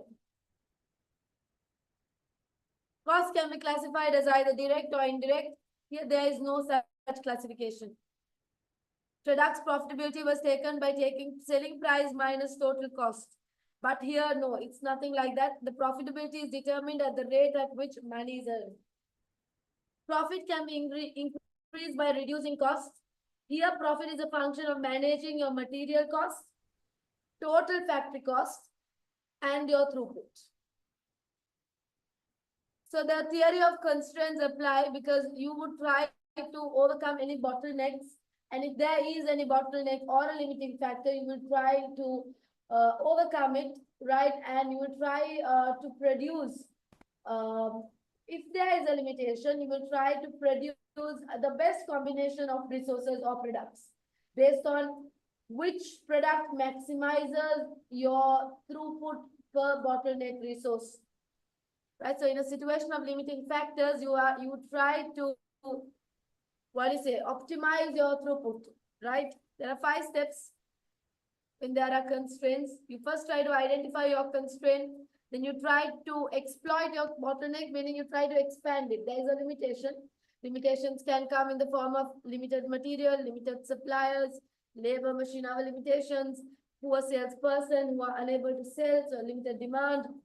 You try to exploit it, meaning you try to make it better, you try to increase it, right? And you try to make sure that all the processes are working at the same speed so that nothing like builds up inventory at any point. And you try to elevate your bottleneck and like make it, you try to increase your bottleneck, right? But it's a never ending process. Once one bottleneck is elevated, or once one bottleneck is removed, you need to return to step number 1 and identify more bottlenecks. So it's never ending process, right? You try to keep identifying your bottlenecks and try to keep eliminating your bottlenecks. How do you calculate the throughput accounting ratio? To calculate the throughput accounting ratio, you need the return per factory hour and the cost per factory hour. First step is to identify the return per factory hour. If you are making only one product, you calculate the return per factory hour by taking throughput per unit divided by product's time on the bottleneck.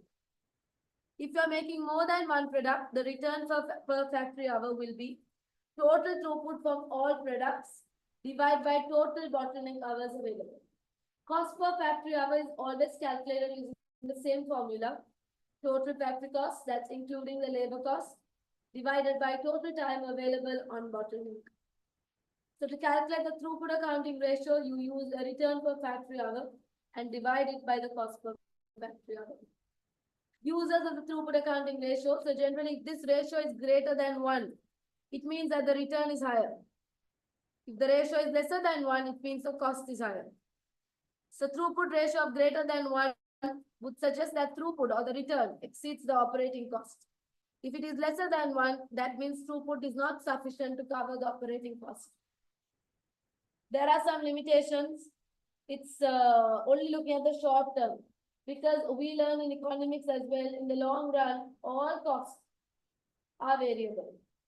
Right? So only in the short run, we are looking at when we use throughput accounting. It concentrates a lot on material, and other costs that might have an impact is not taken into consideration. It is more difficult to apply in the long term, I told you, because in the long run, labor cost also becomes variable. So it's only a short-term concept. If you are trying to improve your throughput, right, you can try and increase your selling price, reduce your material cost, reduce your operating cost, or you can try and improve your productivity, which might also increase throughput. So when there are bottlenecks, there are 5 steps. They might ask you, in a situation of bottlenecks, right, you are making about 5 products, and there's a bottleneck, there's a limitation of maybe like labor time or sales demand or machine hours. So they might ask you, okay, despite this limiting factor, what is the optimum production plan? So we are making 5 products, but we are unable to make all products in the required quantities. We need to make a compromise. What's your optimum plan? How do you do it? You do it in 5 steps. You identify a bottleneck, you calculate your throughput per unit. Step 3, you calculate your throughput per bottleneck resource, like you do limiting factors. You rank them and you produce based on the rank, right? The optimum plan is based on the rank. So this is a throughput situation in a multi-product situation where you have to decide, because you have a limitation, you are unable to make all the products. So which products are you going to make and in which quantities? So that has to be made according to the rank. Here, PPAR, throughput accounting ratio. I just explained it. Yeah, there are notes. Why do you have my notes? But you write it down. You keep. I know what the formulas. I suggest you to take a paper, A4 paper. Listen, have a A4 paper and write down all formulas on that A4 paper. Okay, then you can study all the formulas not given in the exam. Today I'm having a very bad throat, so it's actually very difficult for me to talk. But I'm trying my best.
Did I do flop pro in class?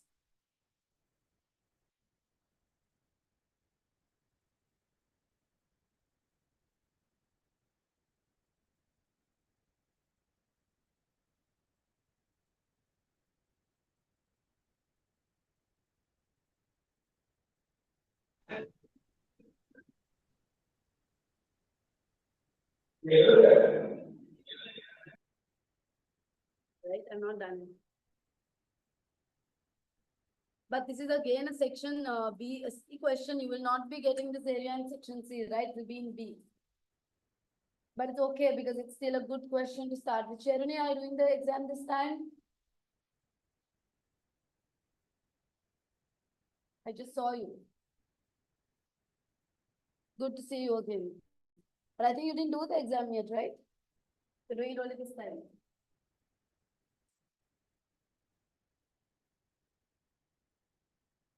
You You have applied for it.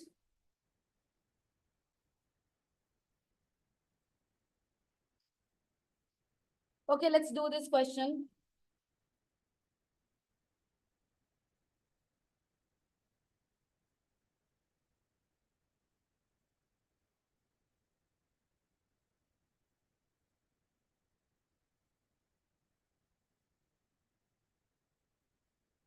Ratio equation. Return per factory hour divided by cost per factory hour. Okay, look at this. Flopro makes two products. Flopro makes and sells two products A and B, each of which passes through the same automated production operation. The following estimated information is available for period 1. Selling price, direct material, variable production overhead, and overall hours per product unit. Budgeted production sales of A and B are 120,000 units and 45,000 units respectively. The selling prices are 60 and 70. Maximum demand for each product is 20% above the budget. The total fixed production cost is 1,470,000. This is absorbed by A and B at an average rate per hour based on the estimated production level. One of the production operations has a maximum capacity of 3,075 hours. That's the limitation. And has been identified as the bottleneck that limits the overall production and sales of A and B. The bottleneck hours required per unit of A and B are 0.02 and 0.015 respectively. Calculate the mix of A and B that will maximize the net profit of and the value of the maximum net profit. Now here they're asking you, there's a multi-product situation, they're asking you the optimum plan. So when they ask you optimum plan, there's what? There's 5 steps. Not ratio, they ask you the optimum plan. You have to identify the bottleneck that they've already done. You have to calculate the throughput per unit.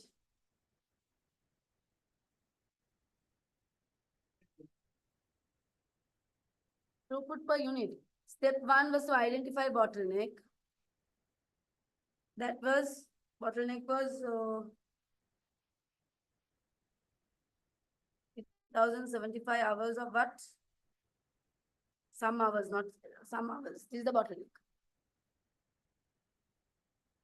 Hours, the labor hours, I think. The hours is the bottleneck. Step 2, calculate throughput per unit. How do you calculate throughput? How do you calculate throughput? Selling price minus direct material.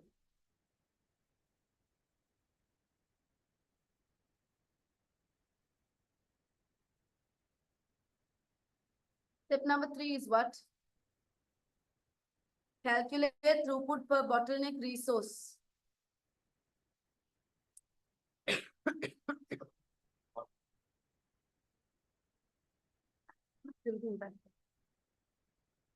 Calculate the throughput per bottleneck resource.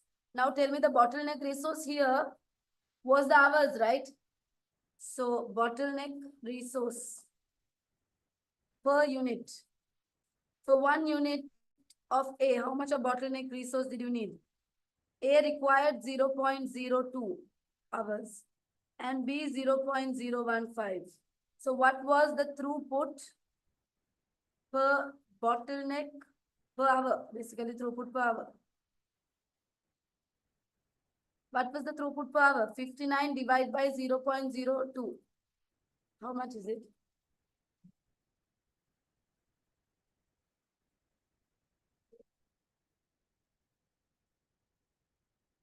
The next one, 30 divided by 0.15. That's the throughput divided by the bottleneck resource. So basically, this shows you how much 1 hour gives you. If you put 1 hour of bottleneck hour to make A, you get 2,900 return. If you put that same hour to make B, it gives you only a return of 2,000. So based on this, step number 4, your rank. Which product should you prioritize? Which product should you prioritize? A. So rank 2 here.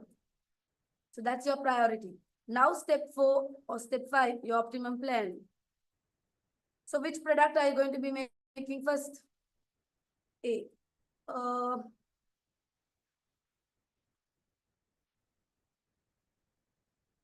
Should you take your maximum demand or your budgeted demand? Budgeted is 120.45. Maximum demands are 20% higher.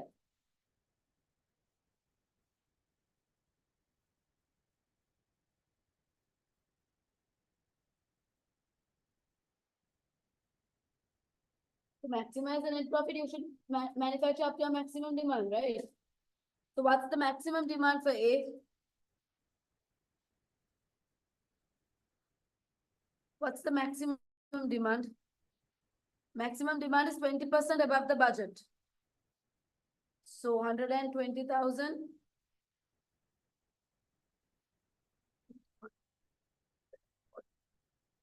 What's the maximum demand for B?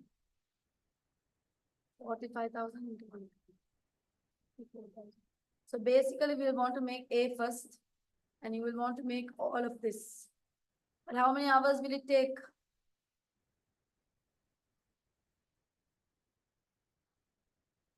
You have only 3,075 hours. A, to make the maximum demand of A, how many hours will be used up?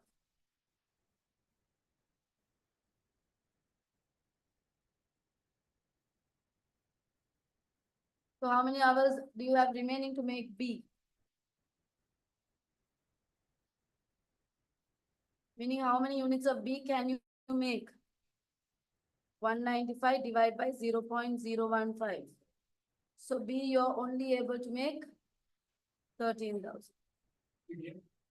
So this is the optimum plan. Yeah, we did it. I don't think that's stupid. Maybe they would have given it in A or B. They're asking what is the maximum, this is the best optimum plan. They're also asking you calculate the mix of A and B that will maximize the net profit, and also they ask you to calculate the net profit. So what's the net profit? First, what's the throughput? You're going to be making 144,000 units of A and 13,000 units of B. What's your throughput? Throughput per unit of A is how much? 58.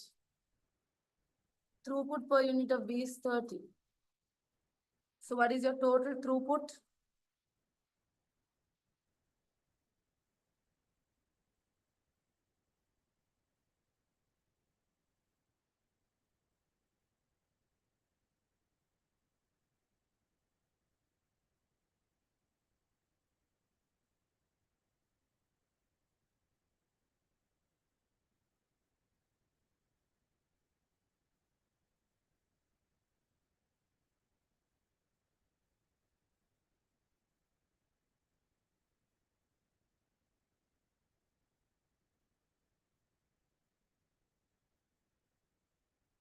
And then you minus the total fixed production overheads. Or you have to also minus the variable production cost.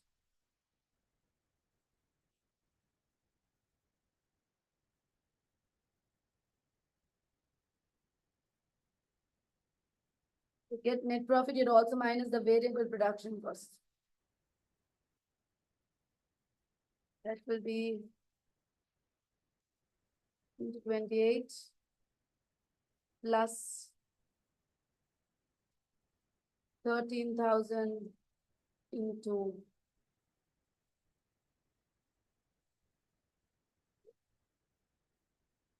what's your variable production cost?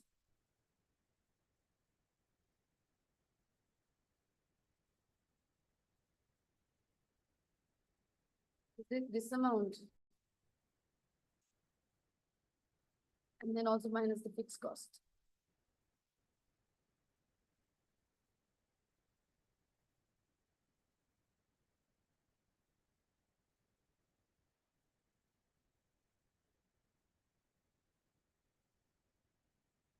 This is your maximum net profit. Anyone wants to copy this down?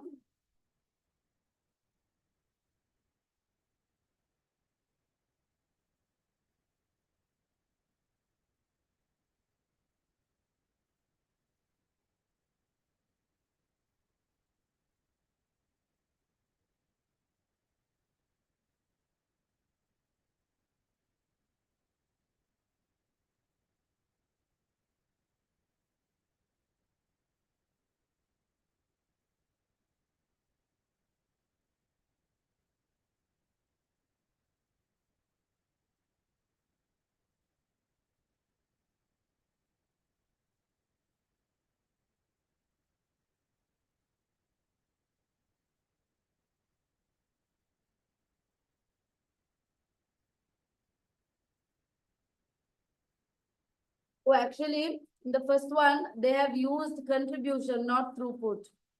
Why did I use throughput?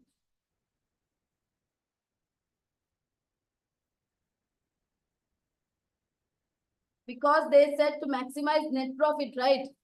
Because of that, they did not use throughput, they used the contribution. When they say maximize throughput, this is right. But when the question is to maximize net profit, we have to use what? Earlier, traditional way of limiting factor, we have to use the contribution. So this, what I did now is to maximize throughput.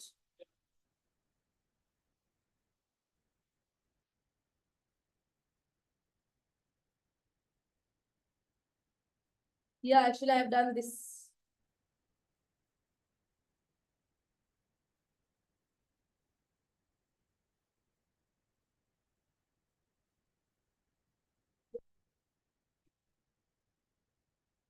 Wait a minute. The same thing, A and B that will maximize net profit, they've used the same terms, right? But I think in the B part, they said that the bottleneck situation detailed in A still applies, but they are going to be using throughput. Can you see that? So earlier they were not using throughput. I'm so sorry, I missed it. I thought they were using throughput.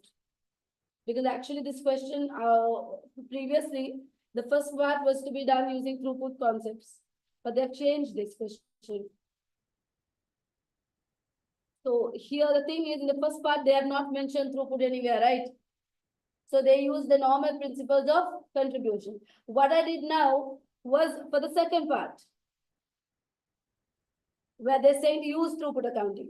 The same details, the bottleneck situation detailed in A still applies. Flopro has decided to determine the profit maximizing mix based on throughput accounting principles to maximize throughput return per contribution. All other information still applies except that variable overhead cost as per A is now considered to be fixed. So only thing is, everything here is okay, whatever we did, but they have told that the variable overhead is now considered to be what?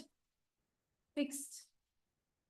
So when you're using throughput principles, they're asking you to consider the variable overhead as a fixed. So if we are considering it as a fixed, is now considered to be fixed for the short immediate term based on the value which applied to budgeted production and sales. So when we are calculating the variable cost, we have to calculate it based on the budgeted production. 28, it was budgeted for 120,000 units, right? So to take it for 120,000, although we made a different quantity. But it was fixed, no? So they had taken the total and they divided it by 120 to get the 28, right? So here when we are taking the variable cost, we have to take it based on the budget. That's the only difference. So this answer that I have done here is for the B part because I have used throughput principles. Got it? This is the B part answer. That's why there was one. I did not, because actually this question, the thing that has happened is, this question earlier was, the B part was in the A part and it was a throughput question. But now they have changed it. So in the first part, they have not mentioned anything about throughput, right? So they use the contribution. But thing is, this is not an exam type question. They will not give you this in section B. Throughput is only coming in section A.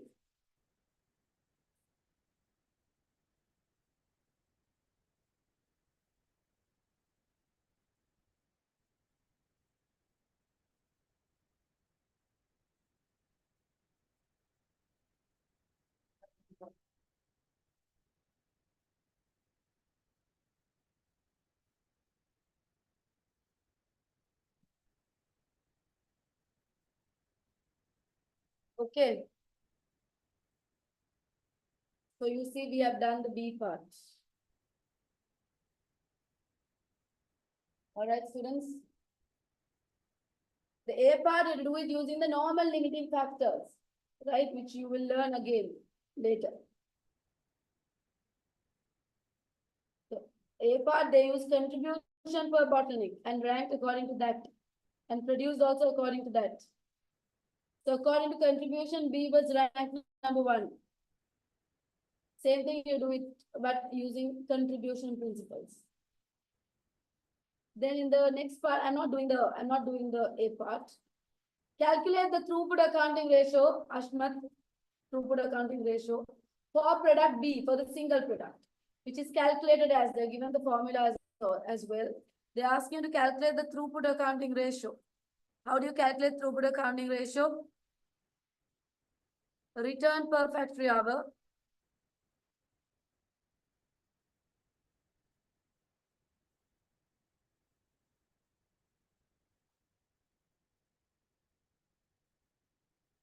By cost per factory. How do you find the return per factory hour? For a single product, they're only asking for B.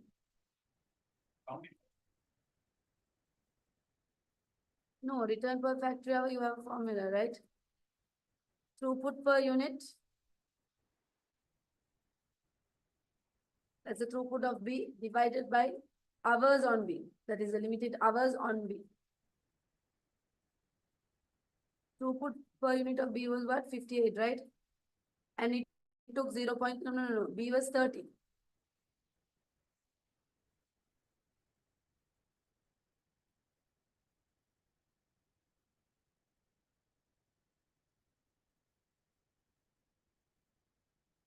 What was the return per factory hour?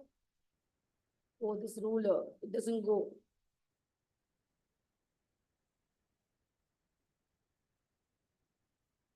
What was the return per factory hour?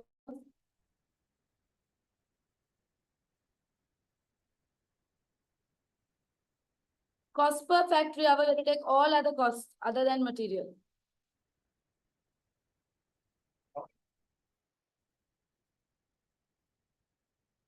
Cost per factory hour, or you take total factory cost, meaning it's these two together.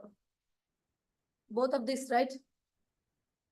1470 plus 3540. It's fixed. 5010. Divide by total bottleneck hours available.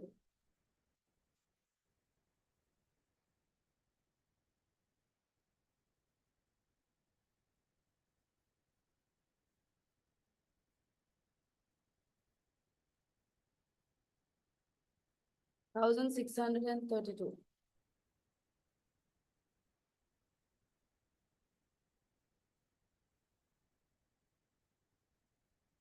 $25.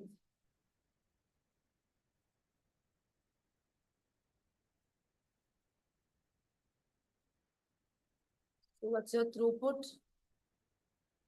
Accounting ratio. Return per factory hour 2000 divided by cost 1629.27. 1.22. Got it? The last part of this question they're asking you.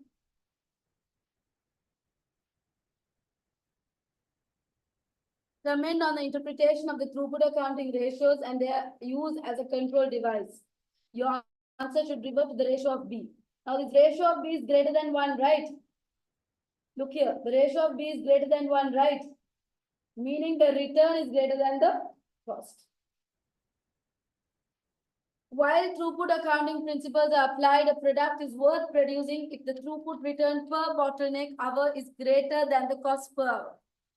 Where the ratio is less than 1, the cost exceeds the return and the focus should be on improving the size of the ratio. Efforts may be made to improve the position of each product and in total by focusing on areas such as improve throughput per unit by increasing selling price, improving the throughput per unit by reducing the bottleneck hours taken, or improving the overall cost position and reducing cost. The throughput of B is 1.22, which is greater than 1. Therefore, it is acceptable. The ratio is considerably less than that of A, which is 1.7. The product ratio may be used as a basis for monitoring the trend by product and in total. So in overall, product B is profitable. They're making a higher return than cost, right? That was about throughput.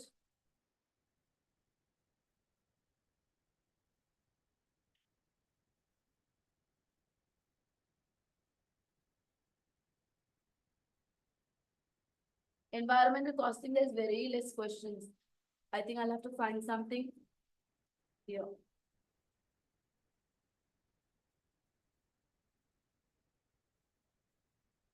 Okay. First, let me just look at environmental costing in a small area. So it is about considering the aspects of environment, right?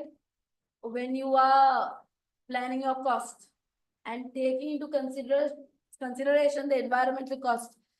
There are two kinds of environmental costs, internal and external. Internal are the costs that are incurred within the organization. External costs are incurred outside, like carbon emission, healthcare, energy, water wastage. It goes outside. It's imposed on society. Internal costs are taken in by the parties involved. So why is environmental cost important? Because you have to deal with it very carefully. Because in case you harm the society, you can be subject to financial penalties and taxes, right? So management accounting techniques that can be used for environmental costing are input-output analysis, where you compare your inputs with your outputs and see whether anything has, are all your inputs in your output. For example, you input 2000 kilos of a material. Let's say only 800 kilos are in the products. Where did the other 200 go? We're trying to trace that. Flow cost is when you divide your total flow into three. Purchase of materials, how much did you purchase? How much went into the system and were delivered to customer? And how much material were disposed for waste? So there we can identify if any material went out. It's very difficult for me to talk today, but I'm trying my best. Activity-based costing is basically when you try to find environmental cost drivers. What drives your environmental costs? And you try to control those cost drivers. Life cycle costing, throughout the entire product life cycle, at all stages, in what and what stage will environmental costs be incurred? You try to identify those. Right? So when you're managing your environmental costs, these are the main costs you have to consider. The waste and effluent, the water consumption. Generally, we pay for water twice. Once to buy it, once to dispose it. The energy cost, transport and travel, consumables and raw materials. These are the places you have to look for. And all of these environmental costs, especially if they are very big costs, it has to be reported to management, right? The categories of environmental costs, you have environmental prevention and detection costs. This is to what? Prevent and detect any cost before it leaves the organization. Prevention is when you try to stop environmental costs from happening. Detection is if that has happened, we are trying to find it somewhere. Internal failure and external failures after failure has occurred. But internal failures before failure has occurred, waste has occurred, but it's still within your company. It's internal failure. If it has left you outside, if it has gone outside, it becomes what? External failure.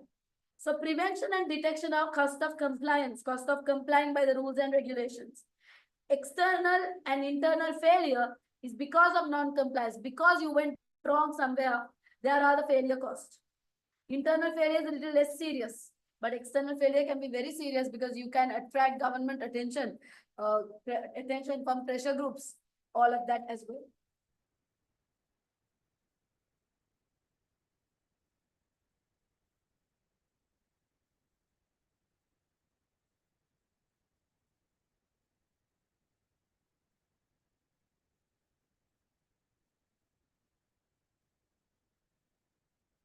Okay, answer this. The following have been made about environmental management accounting. It provides information mainly for external parties. It may include physical information about quantities of scarce resource. Huh? Is it mainly for the external party? Why are you doing management, environmental management accounting? Because you want to manage your environmental costs. So it's also for internal, right? So what's the right answer?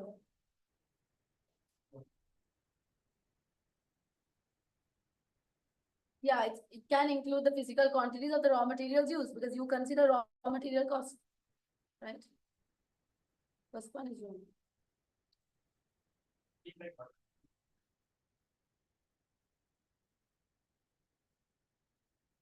The following are types of management accounting techniques. Which of the above techniques would a company use to account for its environmental cost?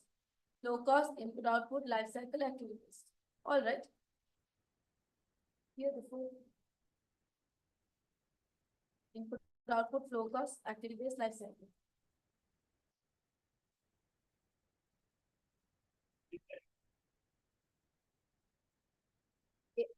environmental costing can only come from theory, right? It will be tested on theory. Right. It can come like in any part of A and B. And in section B, the last two questions are theory. Section C, you won't get this area in section So C. in section B, Yeah, there will be some theory questions, right? but then I know. The last two are always theory. There is a pattern. There is. But fifth is always a theory. The following have been made about environmental cost accounting. The majority of environmental costs are already captured in organizations' accounting system. Input-output analysis divides material flow into three categories: flow, system, delivery, disposal. Three categories dividing is what? Flow cost, right? Not input out. Second one is wrong. What about the first one? Majority of the environmental costs are already captured somewhere in your organization system, but you're unable to trace it. Right or wrong? Yeah, it's already captured, but just we can't trace it. A lot of questions you can try because this will come in section A. A road haulage company has decided to adopt environmental management accounting and include an analysis of its environmental costs in its monthly management reports under 4 cost categories. One of the significant costs of a company is fuel for the trucks. Under which category would it come? Conventional costs, potentially hidden costs, contingent costs, and image and relationship costs. Fuel for trucks. Contingent cost is the cost that we are likely to pay in the future. Are you spending for fuel to maintain your image and relationship? Is it a conventional cost or a hidden cost? That's the main thing. What do you mean by conventional cost? I mean.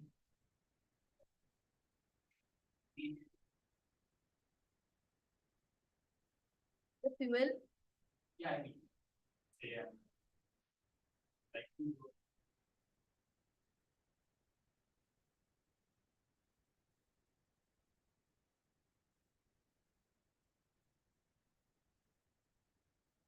But they did not talk about using good quality fuel or something like that. They just said fuel. Yeah. Yeah, it's an environmental cost because you're using up resources from the environment, right, for consumption. But yes, it's a conventional cost that has some environmental relevance from scarce resources such as fuel. Asking about the fuel. Which of the following would be categorized as internal failure? So internal failure is before the failure leaves your company by producer of bulk chemicals. Fines payable to government. Fines is when it's external, right? Cost of disposing toxic waste that is by a byproduct of the production process. This toxic waste is carefully collected in containers in the factory as it comes out of the process. Yeah, it has failed, but it's inside. Salaries and other costs of pollution monitoring team that monitors the emission to ensure they're below permits. That is about detection, right? Filtering equipment used to reduce emission into the atmosphere to reduce emission below legal limits voluntary. It's like about prevention. What one is internal failure? Two only. Disposal. By three salaries and other costs of a pollution monitoring team. They're trying to monitor and detect. Pollution has not happened. They're trying to monitor.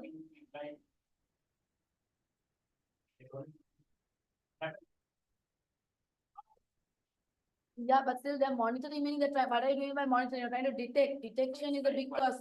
What they're doing. Yeah, and also detection is a separate cost, right? They are monitoring and trying to detect. So that comes separately. About the action that they're doing. Yeah. Like. Which of the following should be categorized as environmental failure caused by an airline company? Compensation payments to residents living close to airports for noise pollution caused by the aircraft. Air pollution due to the airline's carbon emission from the aircraft engines. Penalties paid by the airline to the government for breaching environmental laws. Failure cost.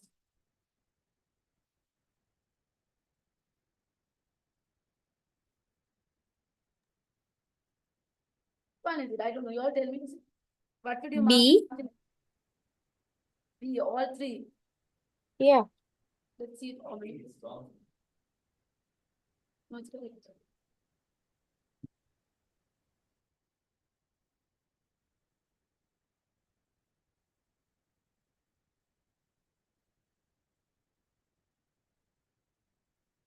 A company grows different types of tea leaves and blends them together. The tea leaves are picked by hand because too many leaves were damaged and wasted when picking machines were used. The tea leaves are then dried and processed, and any waste produced is recycled. The company regularly tests its tea for contaminants in line with food safety regulations or laws. It recently identified that one tea plantation contained high levels of contaminated soil after the use of new pesticides. Identify the environmental cost classification of each of the following costs. Cost incurred to clean contaminated soil. Internal failure. Okay, I'm going with your answers. Staff costs for picking leaves by hand. Prevention. Cost involved in the recycling of waste. Did the waste leave outside?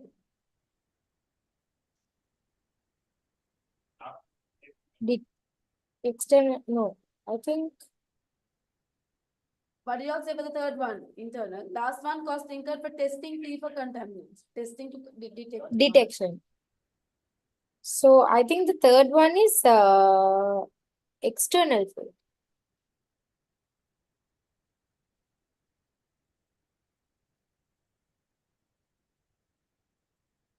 What would you go in the exam with? Internal or external? I don't know. You all tell me. Make an informed decision based on the information provided. They said the tea leaves were picked by hand because too many leaves were damaged and wasted. And then picking machines were used. The tea leaves are then dried and processed, and any waste was produced is recycled. So what are you doing by recycling? Are you dumping it in the environment, or are you keeping it within and recycling? I don't know. Let's see.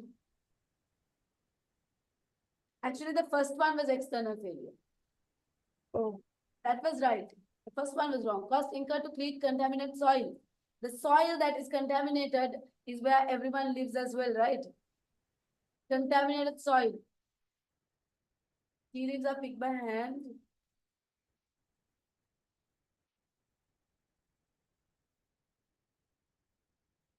It recently identified that one tea plantation contained high levels of contaminated soil after the use of pesticides. So it's one plantation, but there may be others living there as well. So that is external failure. And external failure cause because it's the result of discharging contaminants to the external, whatsoever it's in the soil, right? Although it's your property, it can spread. You know, understand? It can spread. So that's the logic they've used there.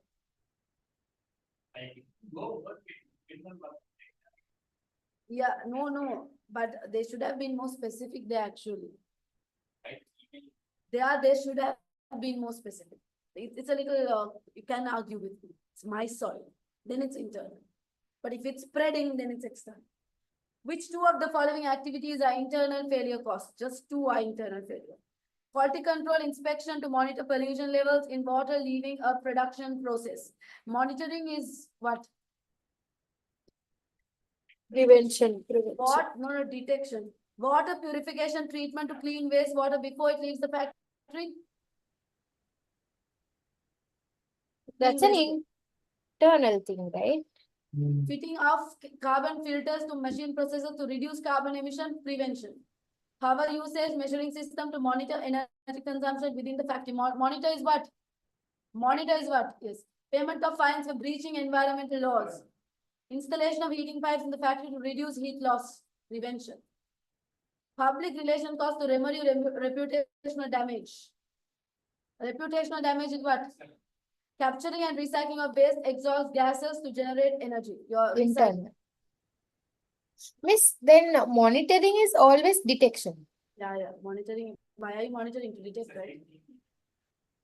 No, because I was thinking in a way like monitoring means prevention. You're monitoring so that you're preventing anything going Okay, wrong. look at this question. A company's actual production figures for a batch of products are as follows. Material 2,000 kilos, total cost $10,000. Labor also $26,000 for the 2,000 kilos. There's a normal loss of 10%. So your expected output was 1,800. You would have done it for MA. Good output was 1,700. So you had an abnormal loss of 100. In terms of environmental cost categorization, how would the normal and abnormal losses be described? Normal loss is what? Hidden or conventional? Abnormal. Contingent cost is something that you will pay in the future. So normal loss is what? Potentially hidden or conventional cost?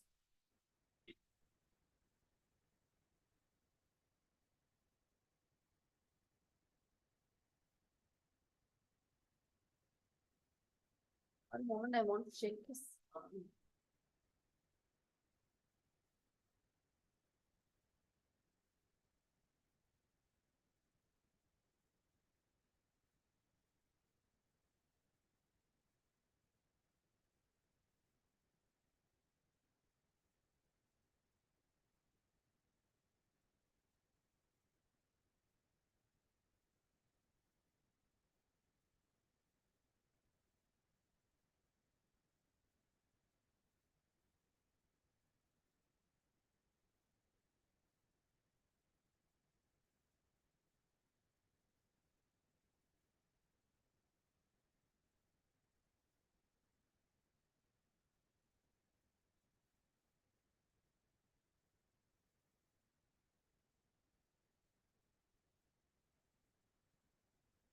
Okay, I have not included this. That's the problem.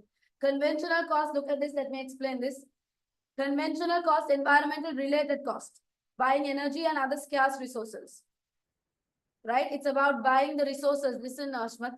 Potential hidden costs, those environmental costs that are recorded but included in general overheads. So management is unaware of them. Contingent cost, it's a potential future cost. Cleaning up damage caused by pollution. In financial statement, contingent costs might be disclosed as liabilities or recognized as provisions. Image and relationship incur producing environmental reports and promoting the company's environmental activities.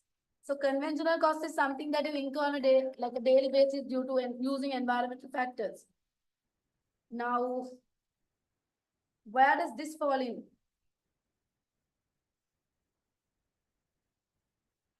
Normal loss and abnormal loss.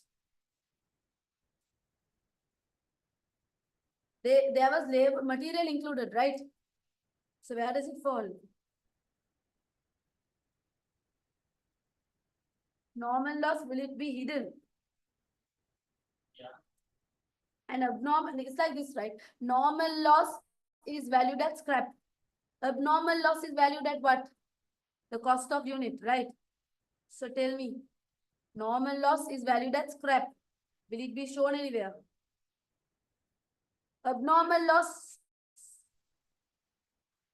is it contingent by any chance? No. So contingent is out of the question, is it? So then what option do you have remaining? You have A remaining, but we can't mark anything here. Oh, sorry, I can't mark anything here. Why can't I mark anything here?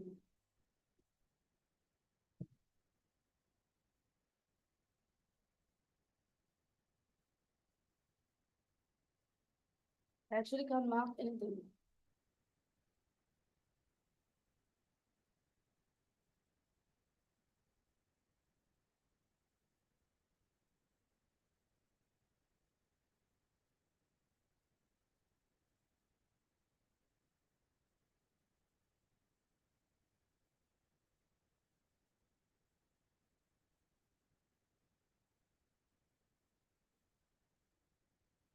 The answer for that was A, by the way. It's not contingent because both of them doesn't have to be paid in the future. The only thing is, I tell you, we went question 33, right?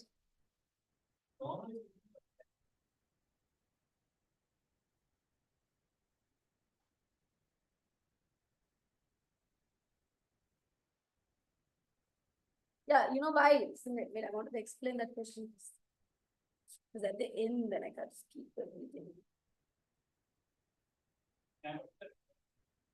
Want to leave? Okay, I'll just explain to you. Abnormal loss is valued at the cost of unit, so it's conventional. Normal loss is at scrap, so it will be hidden. Right. So we can stop there, guys. Next week we'll continue with the others, right? If you have doubts, you all can approach me. Miss, can you repeat that abnormal costing? Abnormal loss was valued at the cost of a unit, so it's taken as conventional cost. But normal loss is valued at scrap, so it's a hidden cost. Right. Okay, miss. Thank you.